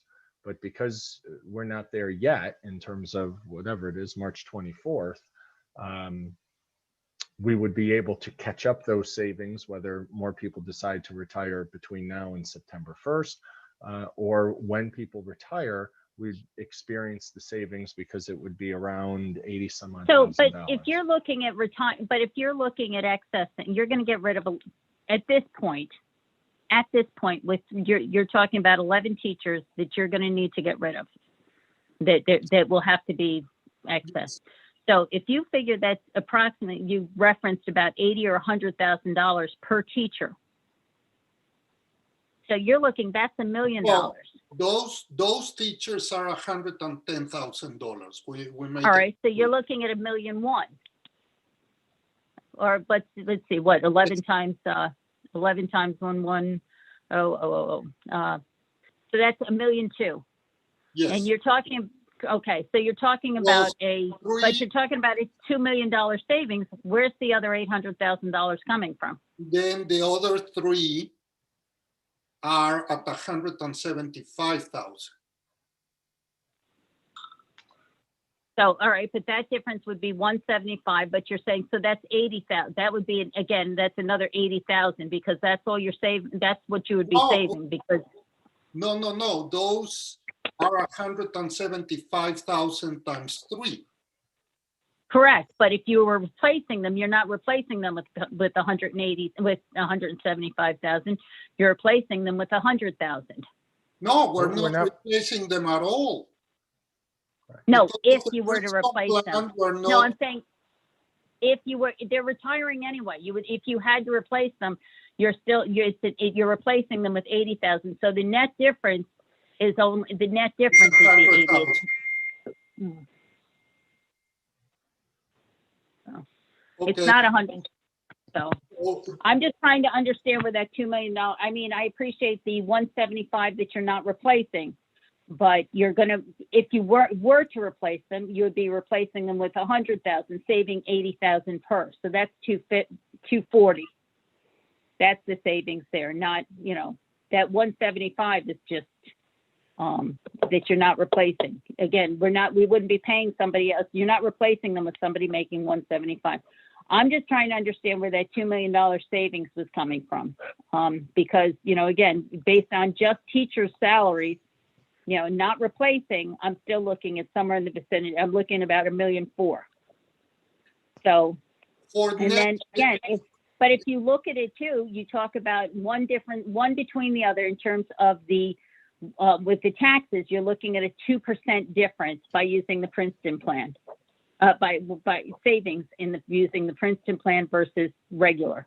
Well, in that sense, staying with the status quo. But in that sense, Mary Pat, if you look in the status quo, we're using, I don't remember the exact amount, like $1.3 million in fund balance, and in the other one, we're only using 300,000. So in that sense, like I always said it's not apples against apples for 1 year. It's apple against apple for the entire 7 to 8 years. If not, we would have those peak and valleys. And that's why I always said it during the whole budget process. The fund balance that I'm using in one is different than the other one, because if I use the same number and the following year, I might need to, you know, this year I will have, for example, for the Princeton plan, if I use the $1.3 million, our tax levy increase will be maybe 1%, 2%. But then the following year, it will be 9%. So that's why I'm using different fund balances between the two scenarios, so I can manage the increases to a median. All right, so what you're saying is you're just going to change the amount of fund balance between. But I still don't understand what I was just trying to get at, though. That makes sense in terms of the percentage piece. But again, when you talk about $2 million in savings, I was just, again, that's not just people. That's where I was trying to figure out where that number came from. Mary Pat, could I ask a question and add to this? I you know, in whole, I don't necessarily agree with Mary Pat, but I think on some of her points, I would have to agree. Like the 3 teachers that are retiring, whether you go Princeton or not, if you don't go Princeton, you're only going to, if you had to replace them, you're replacing them at 110. So you Sure. can't use 175. So I agree 100% with Mary Pat on that. And if we're talking hypothetically, you're saying 14 teachers at 110 total cost for the teacher, that's 1.54. Enrique, what is our approximate levy? Our tax levy?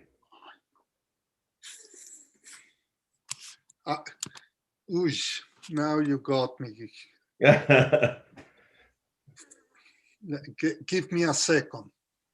Because in simplistic form, we could take the 1.54, divide it by the levy, and that would give a rough percentage of the change the Princeton plan would provide. And that's something down and dirty, but reasonably accurate, I would think.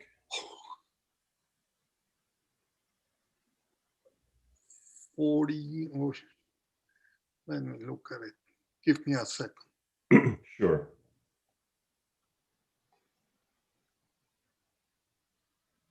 I don't feel so bad now that I didn't know it off the top of my head. Yeah, no, it's too many. I deal with, I don't want to give you Enrique, you kept saying that 440,000 was 1%. 446. So 44 million would be the tax levy, right? So if we say 1.5 million out of 44 million, just roughly. Does that sound right? Yeah, I'm just opening it to tell you the exact amount that I didn't want to. But yeah, so 3.5%. We're talking about 3.5, but 3.4 is right. What it looks like. Based on that, yeah. Does that make sense, Mary Pat, to you?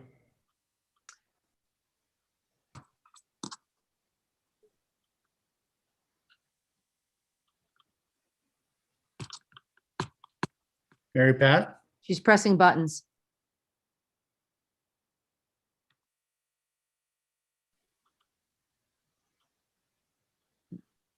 I think we lost her. Yeah. No, I just was running numbers, so nope, that's fine. I just again, if there was a disparity between that, where those numbers were coming from, and it just wasn't making sense.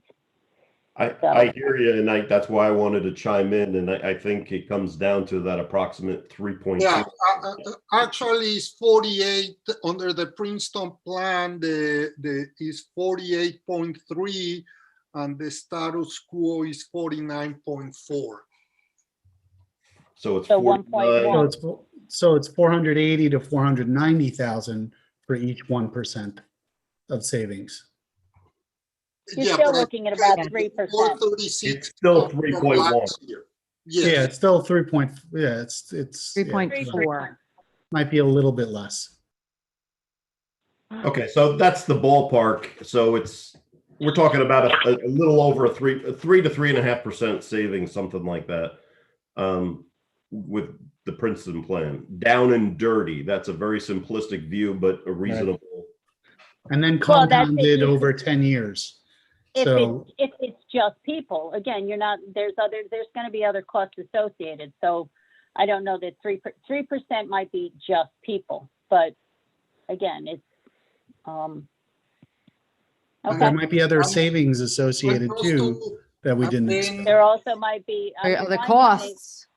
There's going to be costs. Right. There's 100% going to be costs. Absolutely. If nothing else, just this very first, just moving everybody around this first year is going to offset a lot of the savings in that million, that $1.4 million. Well, we're also going to get increased transportation aid, I thought. But it's not going to be a wash. You're still, no, it's not a wash. It's still going to be, but it's still going to cost more to run these buses. You may get a little bit more aid, but you're not going to save money running the buses, more buses. So we grilled Liz on the last meeting, right, about transportation. And I think that we all came to the agreement that she said it was an additional $15,000 in fuel, but there would be no impact. What's that? We're not making money on this. We're going to have to replace buses sooner. We're going to, because these buses are running more. I mean, there's no way to say that this is a But she savings. said that was we're going to be non- running the buses more.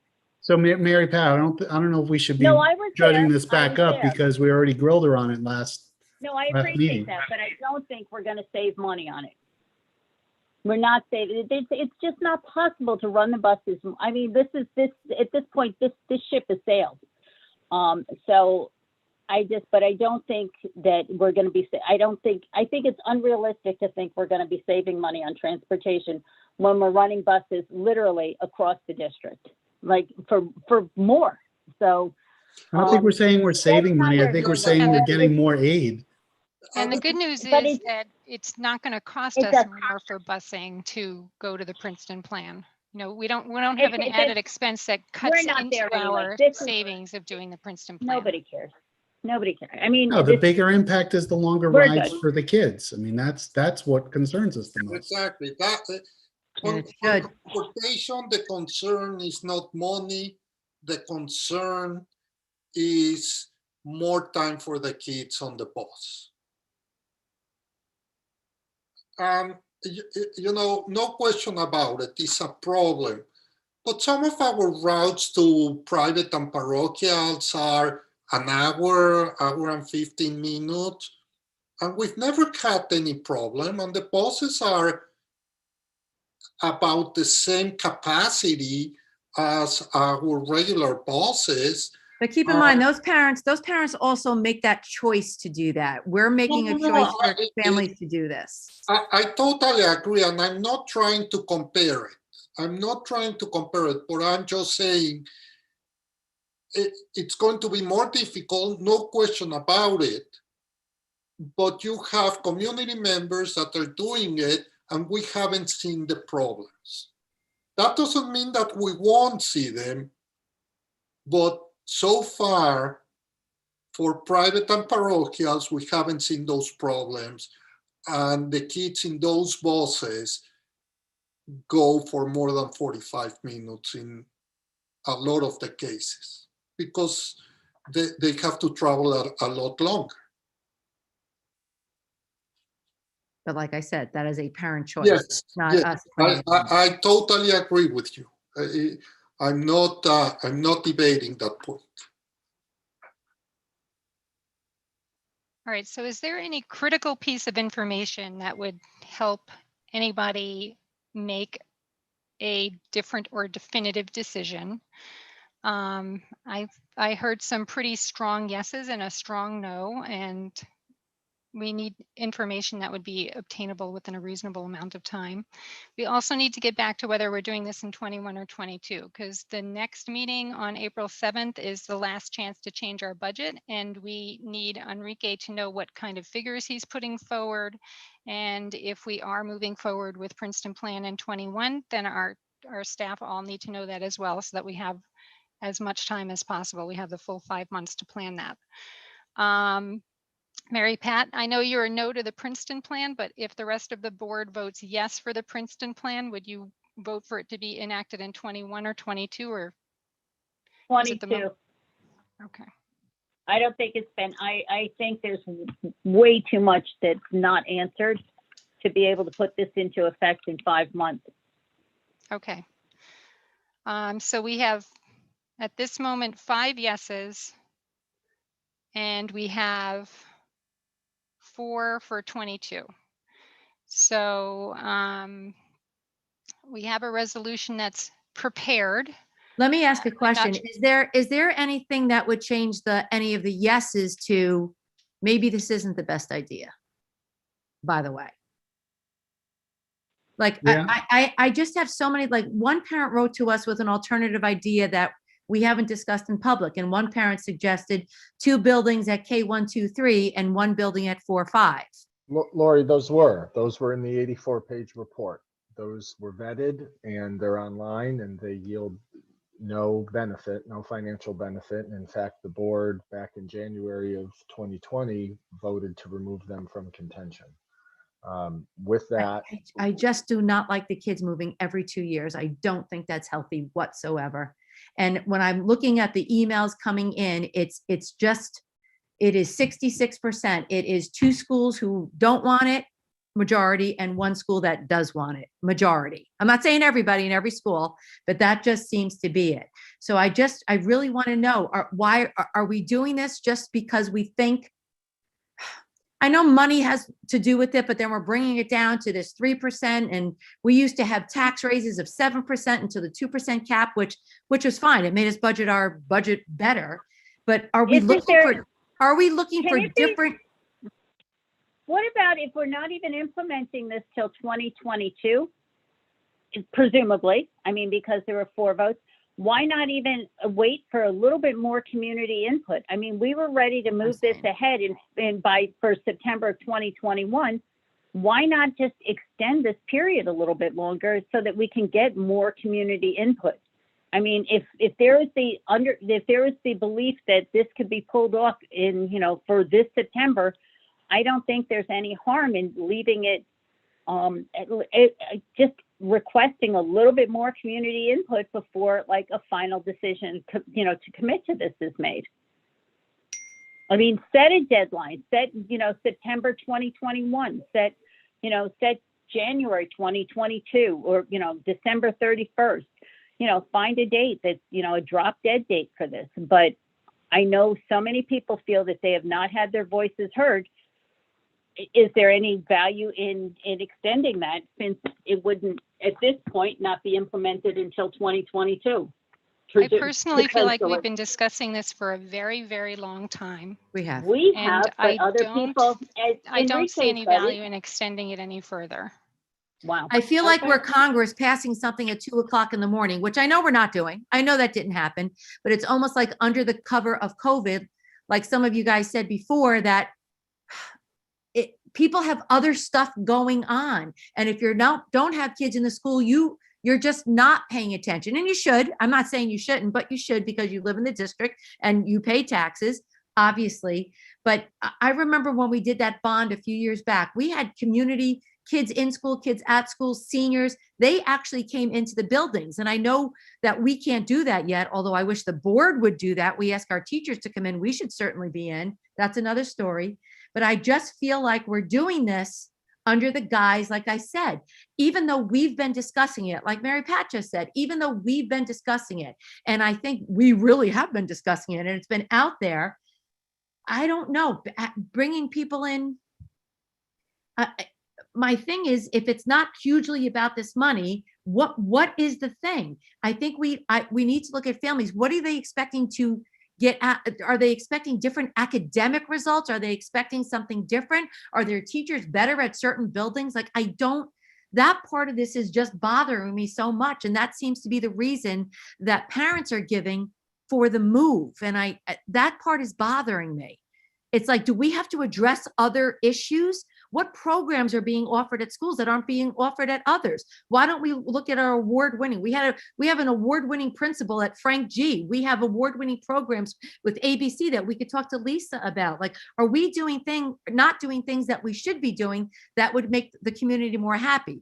Are there anything that the 5 people who are saying definite yes could hear that would make it not a definite yes? So Lori, you're trying to convince the yeses to go to no. No, I'm just saying what information. Well, you're on the fence, which I don't understand. And I would disagree with the comment that this is in the guise of it's hidden because it's COVID. No, it's not. It's not. It's hidden to a lot of people because they're focusing on other things right now with their lives, with what's going on in our world. Right, but we're not. I think we've been very open. I think we've had tons of communication. I really do. COVID, I think this is more accessible, this information, to the general public. Like tonight, we've had over 150 people on. We've never had that. Yeah. So I think because of COVID and because of the technology change, it's allowed so many more people to watch in at a much better quality than what this used to be on a one camera from 40 feet away. That was incredibly blurry. And then you got to keep in mind, posted 2 days later. And then you could watch it later. And like I had to miss the board meeting last week, but I was able to watch it very comfortably from the video on the website. And I'm sure a lot of people are doing that. But I think we have the ability for more participation because of COVID right because of the technology change, not because of COVID, but indirectly because of COVID. And if we extend the deadline for more input, we're just gonna have more people ignore us for longer until we get to that next deadline. And then they'll say, but I didn't know, I didn't have time. I feel like I feel agree like we've 100%. gotten more input on this issue, I think, than any other bond Yeah. proposition, anything else in the, I don't know, 14, 15 years I've been going to board meetings and or been a board trustee. And I think, like Bill said, it's partly because there is more accessibility rather than less accessibility. People wouldn't come to the board meetings where they can actually sign online and see our meetings live from their home, which makes it a lot more accessible to them now. Yeah, I think the Correct, and reality it's is like just doing there's, this with teach- the reality we do is this with there's no teachers. silver bullet, right? There's no silver bullet. There's nothing that's going to give us everything that we want. So we have to take a side and make a choice, and neither side is going to be easy. You know, they're both going to be hard, one way or the other. And you're going to have half the community disagreeing with you no matter which side you take. So we've all got to make what we feel is the right decision, and we got to stop all this arguing about it. We've had more than enough time. If you've been unhappy the way things have been communicated or done, we've had more than enough time to bring up a different solution to the administration, which hasn't been done apparently, and we're not going to find one tonight. So, you know, we need to take a side. For me, it's been very tough. I've been on the fence for a long time, but I know I've got to take a side and I've got to stand by it. So I would expect that, you know, everyone takes a side, makes a decision. That's what we're here for. And it's going to be tough. But if there's another opportunity that we can revisit, I don't understand. There is not another opportunity we can why revisit. This is the if we're gonna choice we move have. schools around, that K1, 2, 3 was a lot more pleasing to me than K1, 2, 3, and 4, 5. Lori, But there was no benefit. We already nixed it. That doesn't address any of the Right. issues we're trying to address. Right. That almost puts us in a worse situation. Why even bother to do that if you're not going to get any of the tax savings? And that's exactly why we rejected it the first time. And it doesn't give us the equity solution. I don't agree with the equity Mhm. solution. I don't agree with social engineering of schools. I think we need to address program and what's happening in individual schools, but that's just me. I think we have that issue. to tell you. Lori, there are kids that have a real tough time All over the in a place. smaller school finding friends. When you expand their social circles, there's more of an opportunity to find friends and find a group that they can affiliate with. And, you know, it's very hard for some kids. So that while there are some kids that are great in K through 5 in one school and they become mayors of the school and they're popular and have a great time, there are kids who will struggle in some of those schools because Or I they don't agree have with you. exposure I to agree other with people. you. I work with children every day of my life for 35 years. I Okay. agree with you. I agree with you. Well, I'm sorry, I thought you were done, Lori. No, I am. But Lori, to go to your point of you don't agree with social engineering, the exact opposite can be considered. By leaving neighborhood schools, you are social engineering. If that's your point, you are social engineering by saying that's important. That is social engineering. I just want to weigh in and talk a little bit about programs in the schools. The schools do not have different programs because of your zip code. The schools do not have Right. different qualified or credentialed staff because of your zip codes. Exactly. What is contingent on your zip code is how many kids are going to be in your classroom. That's the way it's been. It's becoming exacerbated. And depending on your zip code, you'll have 27 kids in 5th grade or you'll have 19. Depending on your zip code next year, you'll have 11 in 1st grade or you'll have 21 in 1st grade. To me, that's the equity piece. And I've said that for 3 weeks. I've said it for 3 years in terms of our model is contingent on who lives where and how old their kids are and how many of them need a particular grade level experience in 3 schools. We cannot control for that. We are always responding. We're always reacting. We're adding staff or we're reducing staff. To me, that's where the equity conversation starts, that everyone within a child or two in a school with 6, 7, or 8 grade levels, or 8 sections per grade level, we can make that guarantee because we can account for some of those big differences in neighborhood schools up front. It's not that one program is an award-winning program over another. Teachers move buildings, they move them frequently. We have teachers that work in all 3 elementary schools, either by day or throughout the day. To me, it's about being able to guarantee that it doesn't matter where you live, you're going to have 19 in your class, or maybe 20, or 21, or 22, but not 11 or 19 based on criteria and information that people on this screen cannot control. All right, so it sounds like we have 5 yeses. We have 1 definite no. And Lori, it doesn't sound like you're going to get enough information within a reasonable amount of time to make a yes or no decision, but you certainly seem to be leaning towards no. But that's still, we have 5 yeses. So the next step would be to do a resolution. And let me just read what the resolution sounds like. It says, be it resolved that the Board of Education of the Hendrick Hudson Central School District hereby directs the Superintendent of Schools to draft and present to the Board of Education for its consideration the revision or revisions and additions to existing board education policies that are necessary to have the school district's elementary schools reorganized such that starting with the whatever school year, 1 elementary school will be dedicated to grades K1, another dedicated to grades 2, 3, and a third dedicated to grades 4, 5. And then that would allow our administrators to start moving forward with their planning. So the big question at this point is going to be whether it's 21 or 22. I don't know if we're ready to make that particular portion of the decision tonight. I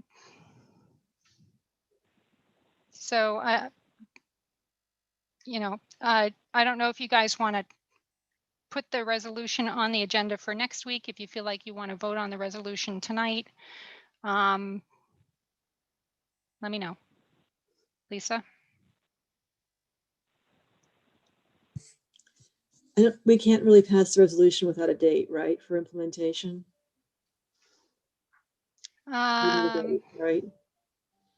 Joe? Well, what the resolution does is it starts the the process of amending our policies internally to bring to the board to approve the amended policies to effectuate the change. K1, 2, 3, 4, 5, and there may be other policies, but that's the first one and most important. While we have that policy and formality discussion, like I've been saying, the act of deciding the Princeton plan is easy, meaning the board approves the policy change. The discussion and how we get there is a long, windy road, and that's what we've been on. So there's the act of changing the policy. Then there's the piece of the budget that Enrique is going to need direction to say, if we're going to wait until 22, the finance committee should get together and review the budget to identify whether or not there's a conversation of additional fund balance that we want to use to keep a proposed tax increase lower for 1 year, knowing that implementing the Princeton plan in 22 will bring those savings. That would be a finance committee discussion that would come back to the board. If the consensus of the board is to say we're going to do it in September of 21, that needs to happen sooner than later so we can start planning and plan to implement, and so Enrique can prepare the final version of the budget. So we really, long story short, we need to know, by 2 weeks, by our next board meeting, whether the consensus of everyone is 21 or 22, because some major decisions need to be made. The most important and timely one will be the budget.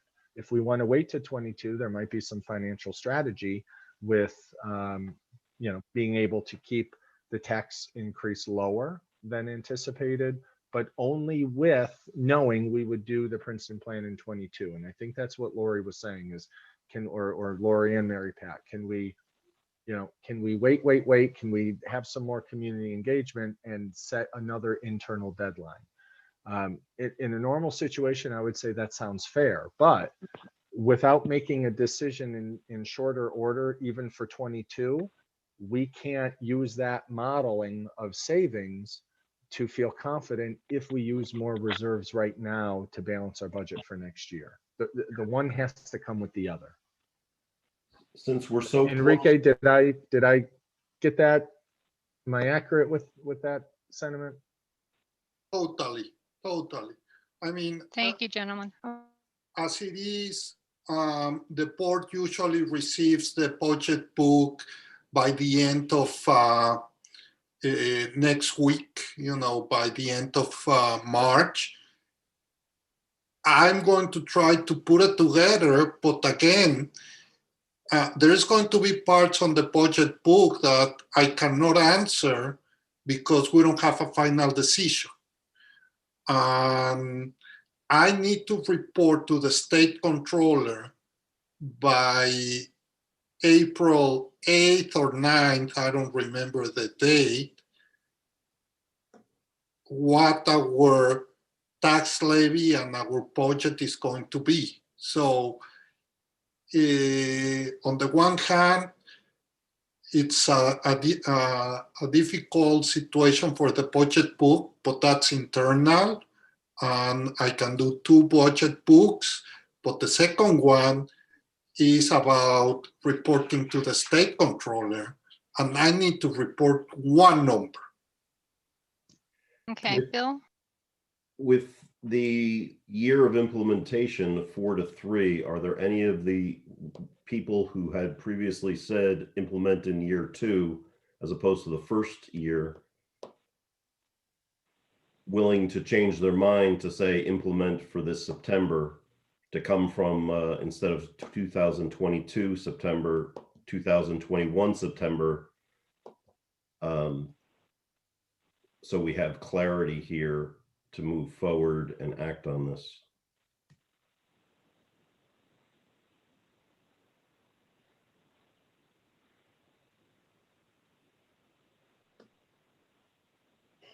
I mean, honestly, not really. I mean, I'm basing my argument or my decision around the pandemic. We have no idea what school's going to look at. I mean, even if Joe, I know you guys have had internal conversations, even if you could lay that all out for me so I could see the plan in detail, I still real hesitation is about putting time and energy into a plan that's based on hoping the pandemic is over.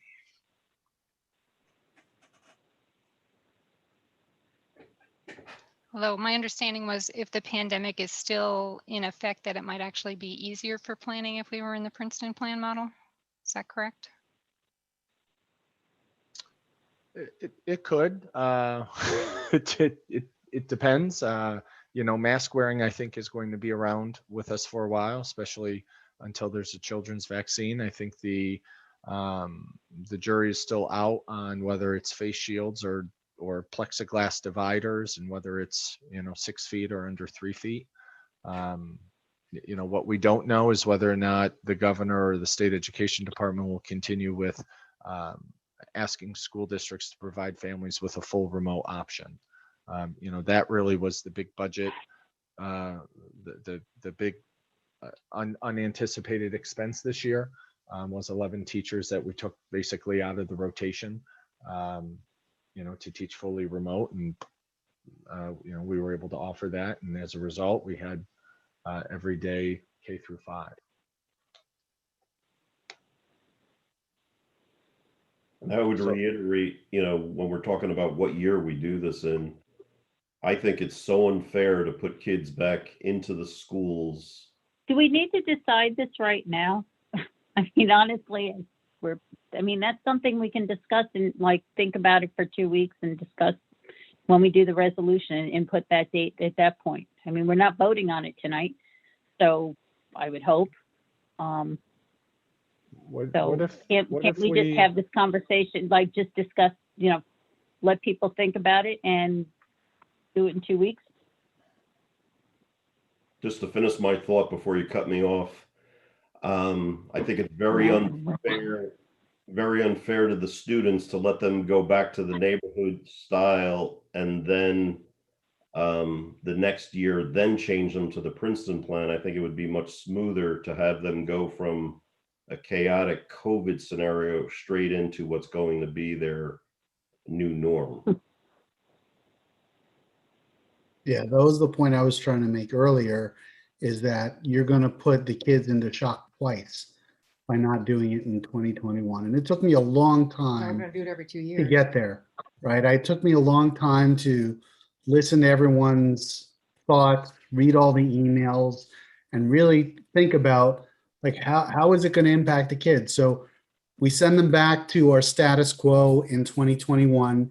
They get comfortable, they feel a sense of security again, they get used to it.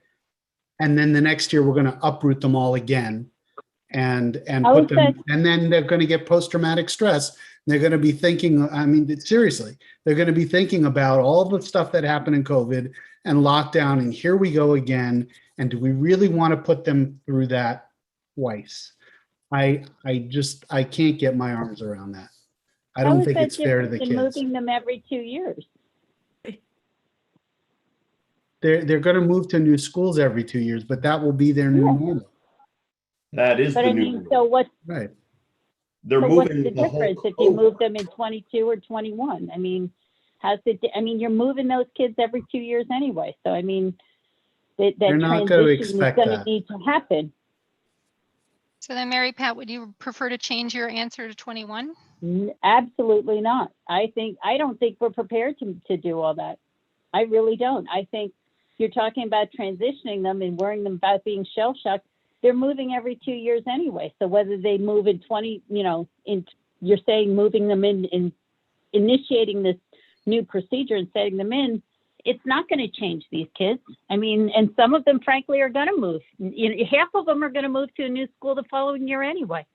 So, I mean, you're suggesting that doing it this year and ripping off the Band-Aid and, their new normal and stuff there's value there. There's not. I would rather have this completely as smooth as possible when the time comes to do this, rather than have like adjustments being made while the kids are adjusting. And keep in mind, elementary kids are in school right now, right? Aren't our elementary kids in school right now? I would love to hear from experts on this. I mean, Lisa, I would love to hear your thoughts I'd like to hear from teachers on this. And, what do you think about the impact on kids versus doing 21 versus 22?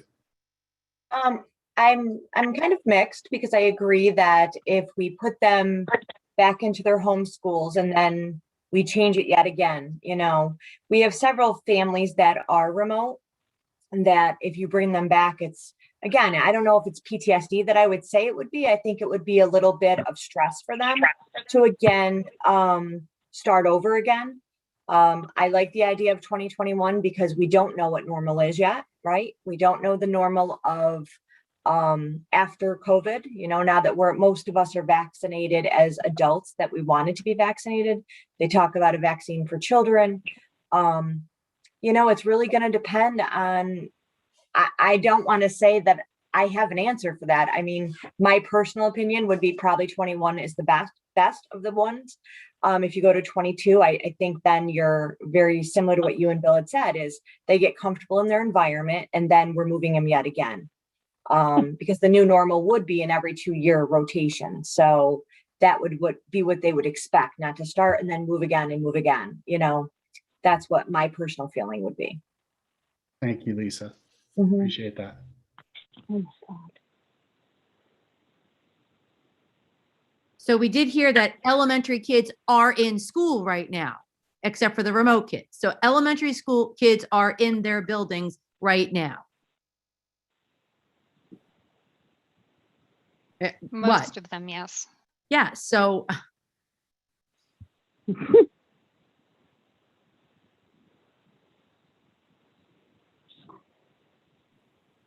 So I was sitting on the if we go fence. through with this, I'm 2022. Okay, I was sitting on the fence with the 21-22 for a long time, and for the same reasons that Corey and Bill and Lisa said, and I ended up on the 22 side because of hearing all of the anxiety from so many parents. And if the parents are anxious, the students are going to be anxious. So That's why I'm going with 22. I would like more time for the parents to have planning if they feel like they need planning, time for the PTAs to get their ship in order so that they can help the sailors sail in the right direction. Although I do hear everybody's arguments about doing it for 21 as well. So I think we've gotten to a point in this discussion where we're not going to get any further tonight. We're going to have the resolution for the 7th because Enrique really needs to know which way to go. It looks like we're going to be a yes for the Princeton plan. It looks like the 21-22 thing is probably going to be 22, but we just want to solidify things. Okay, so we'll do the resolution at the next meeting. Right. I think there's 5 of us for 22. Am I correct? No, 4. Mary Pat, Alex, Lori, and me. And Lisa. No, Lisa was not 21. Lisa? Nope, Lisa, Corey, Bill were 21. No, Cora's 21. For the same reasons as Bill and Corey. Well, that's 4-3. It is, and if you guys think you're ready to vote on the resolution tonight, we could do that and be done with it and not have to have this discussion again next week.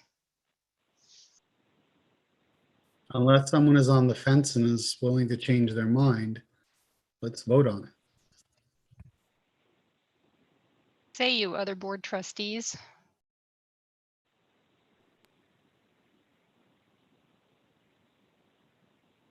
Lisa, you're unmuted. Were you about to say something?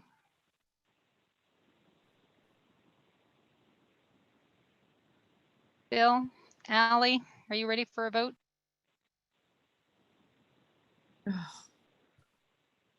Why wait if we're all decided? If we're all decided, why wait? Let's get moving in a positive, functional direction. Because we did tell the community that we would be voting on this in the April meeting. We actually did that. So we should stick with that. We told them we would be making a Decision. We would be discussing our decision tonight and that we would be making the vote by early April. So I didn't want to promise them that we would be able to make the vote tonight in case we weren't able to, but it sounds like the majority of the board is ready to go ahead and put a stamp on their decision. Joe, do you have a resolution for us to look at? Yeah, we do have one. Greg, do you want to bring that up? Please. So this is a resolution in consultation of our attorneys. As we've talked about for a while, there are other districts that are organized in the Princeton plan, and this resolution that the attorneys presented is modeled after some of those policies in which they represent. So basically states, I'm not going to read it to you, but basically states that I, as superintendent, will start doing a policy review to make sure that necessary policies in terms of educating students K through 5 will reflect the fact that students will be educated in a K to 1 school, 2 to 3, 4 to 5, and we just need to pick a school year to effectuate that change.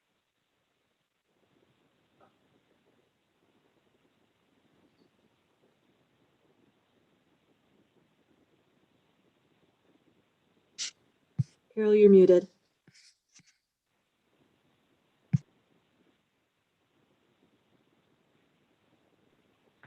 Sorry about that. My space bar thing wasn't working. Am I unmuted now? Okay. So with the 4-3 decision on the year, it would be the 2022 school year. So I would need someone to propose the resolution. I'll propose it. Has everybody had a chance to read the resolution? Since Joe read it to us, I suppose, yes.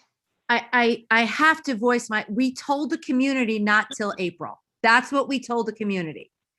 We are doing this tonight and this is not fair. We told the community April. And I have to vote because if you say we have to vote, we have to vote. But I am sick to be a part of this right now. We told the community April. We told the community by April. We don't even know what buildings people are going in. We What's do the not. rush? What's the rush? What's 2 more weeks? If you're sure you're going ahead with it, what's 2 more weeks? Not 2 more weeks of being able to plan. Like we're talking about giving them enough time. If it's going in 2022, that 2 weeks is not as significant. And I would love to have a meeting like this with the teachers in our district. But never ask people inside the buildings what's going on. I thought we heard from the teachers. Teachers are on the strategic planning committee. I mean, the SWAT committee. Yeah. The SWAT committee did not say this is a good idea. The SWAT committee gave these are the options. They did not say, they didn't endorse one idea or the other. It wasn't their role. Correct. Their role, right. So to suggest that the teachers, by being on the SWAT committee, are supportive of this is not reasonable. It's not a reasonable assumption. We didn't say that, I'm Mary saying Pat. We that- said we heard No, from them. what you said is the teachers were on the SWAT committee, but that doesn't necessarily mean that this was something that No, they're but we supporting. did get their input. Lori said we didn't get their input. How many teachers were on this? I forget. 10. Were there 10 teachers 8. on it? 10 with school counselors, 3 principals, a 4th principal. It's close to 16. Yeah, About and half those the teachers committee. collected feedback from other teachers, correct? That was the whole point, is that the people on that committee were representatives of others within their cohort group. I don't It know. says 13. 13 teachers. All right, we're kind of getting distracted, except for Mary Pat and Lori. Is there anybody wanting to put this off until April 7th? I agree with Mary Pat. If we're going to 2022, 23, if Lori says that, people are expecting the vote early April and it's not going to impact us from a planning perspective, then why not? If that's an issue. I'm not sure what's going to happen over the next couple of weeks that will change our minds after all the work we've done over these past years to get this information. Will we learn more over the next 2 weeks that would sway us in that vote? I highly doubt it. But, if it's going to make Lori and Mary Pat happier, I'm happy to support that. Does it make anything more difficult for Enrique with he's already talked about the difficulty of creating 2 different budgets and having those things prepared. Without that formal resolution, without that formal decision, is this going to make things more difficult? And how is this going to change what the public is going to do? There has been a lot of input up until now. We've heard from both sides of the community. I don't know that more input is really going to change our votes. Enrique, when are we voting on the budget? Okay, there's 2 issues that we need to discuss. First of all, if we decide to stay on the status quo for next year, then we need to have a finance committee meeting to decide how much more fund balance we need to put. So if we're going to make the decision in 2 weeks, we cannot have that finance committee meeting, because after the meeting, I have to go to the state controller's office and write down the numbers.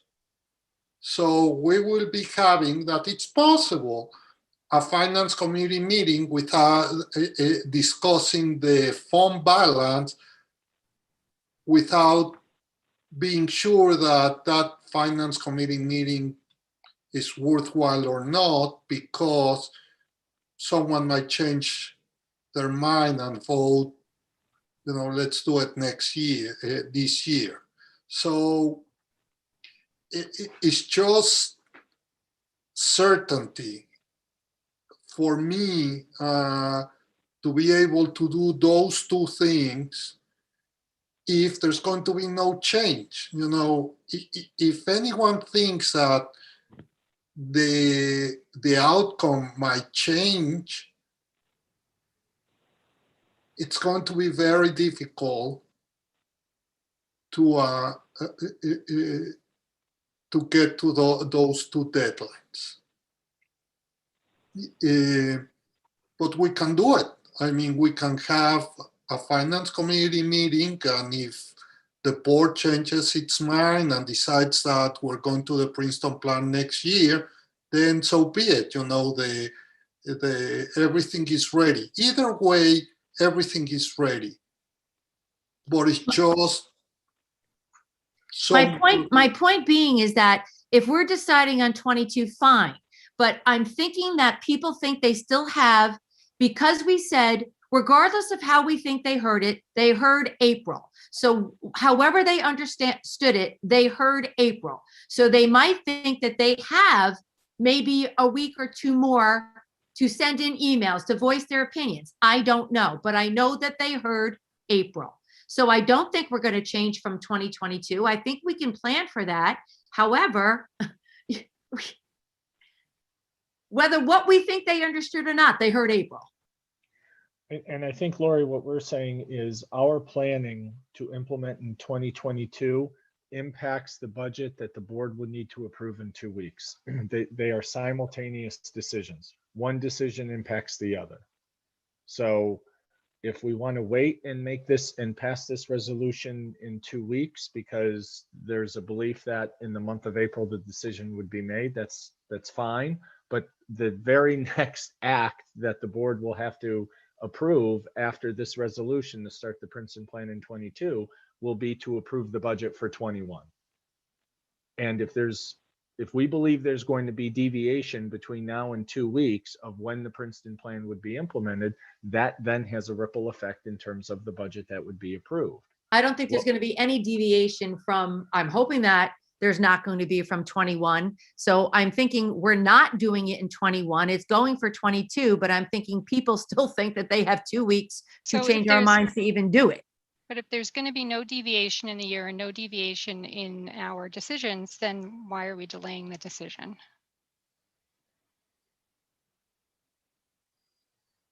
Because people still think they have 2 weeks to actually write to us. I don't know. You have to be as transparent as possible. They heard April. They heard we were voting on it in April. They're thinking they have 2 more weeks to write. So I don't think we're changing our mind about 22. I think that people think they think are going to change their minds about doing this to begin with. I just think we should wait to vote until April. That's all. You guys can overrule me. I'm just giving my spiel.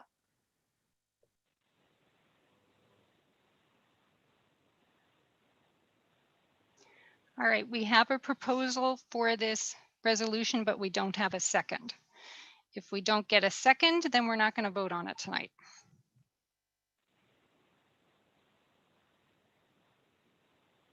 Can I get a second?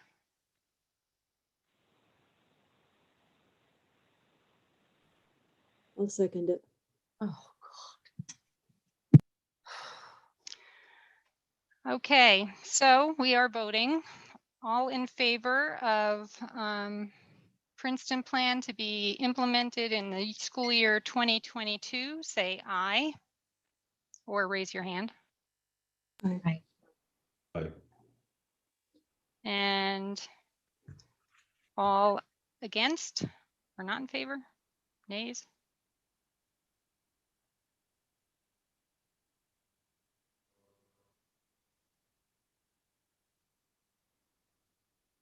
Any against?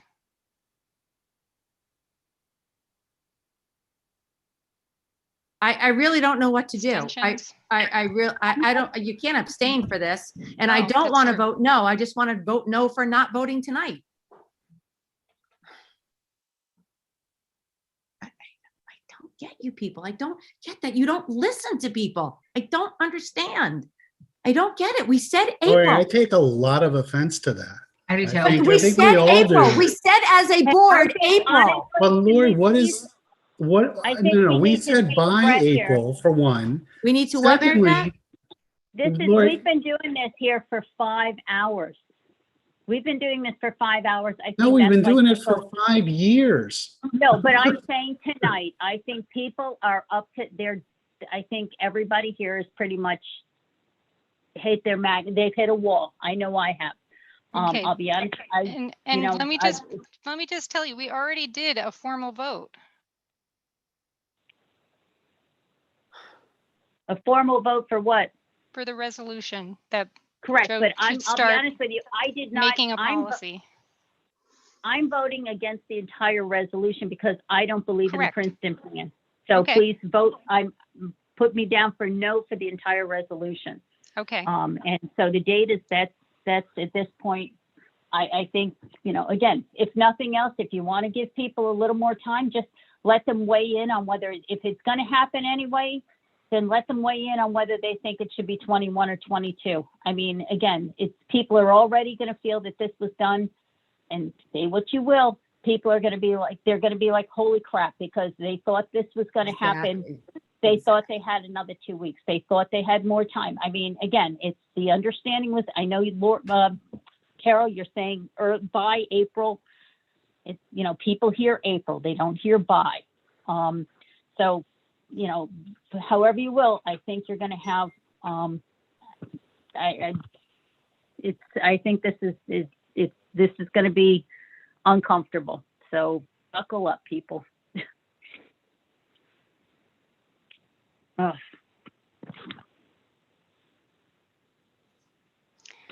Okay, so just to clarify, this is a resolution to start drafting a policy.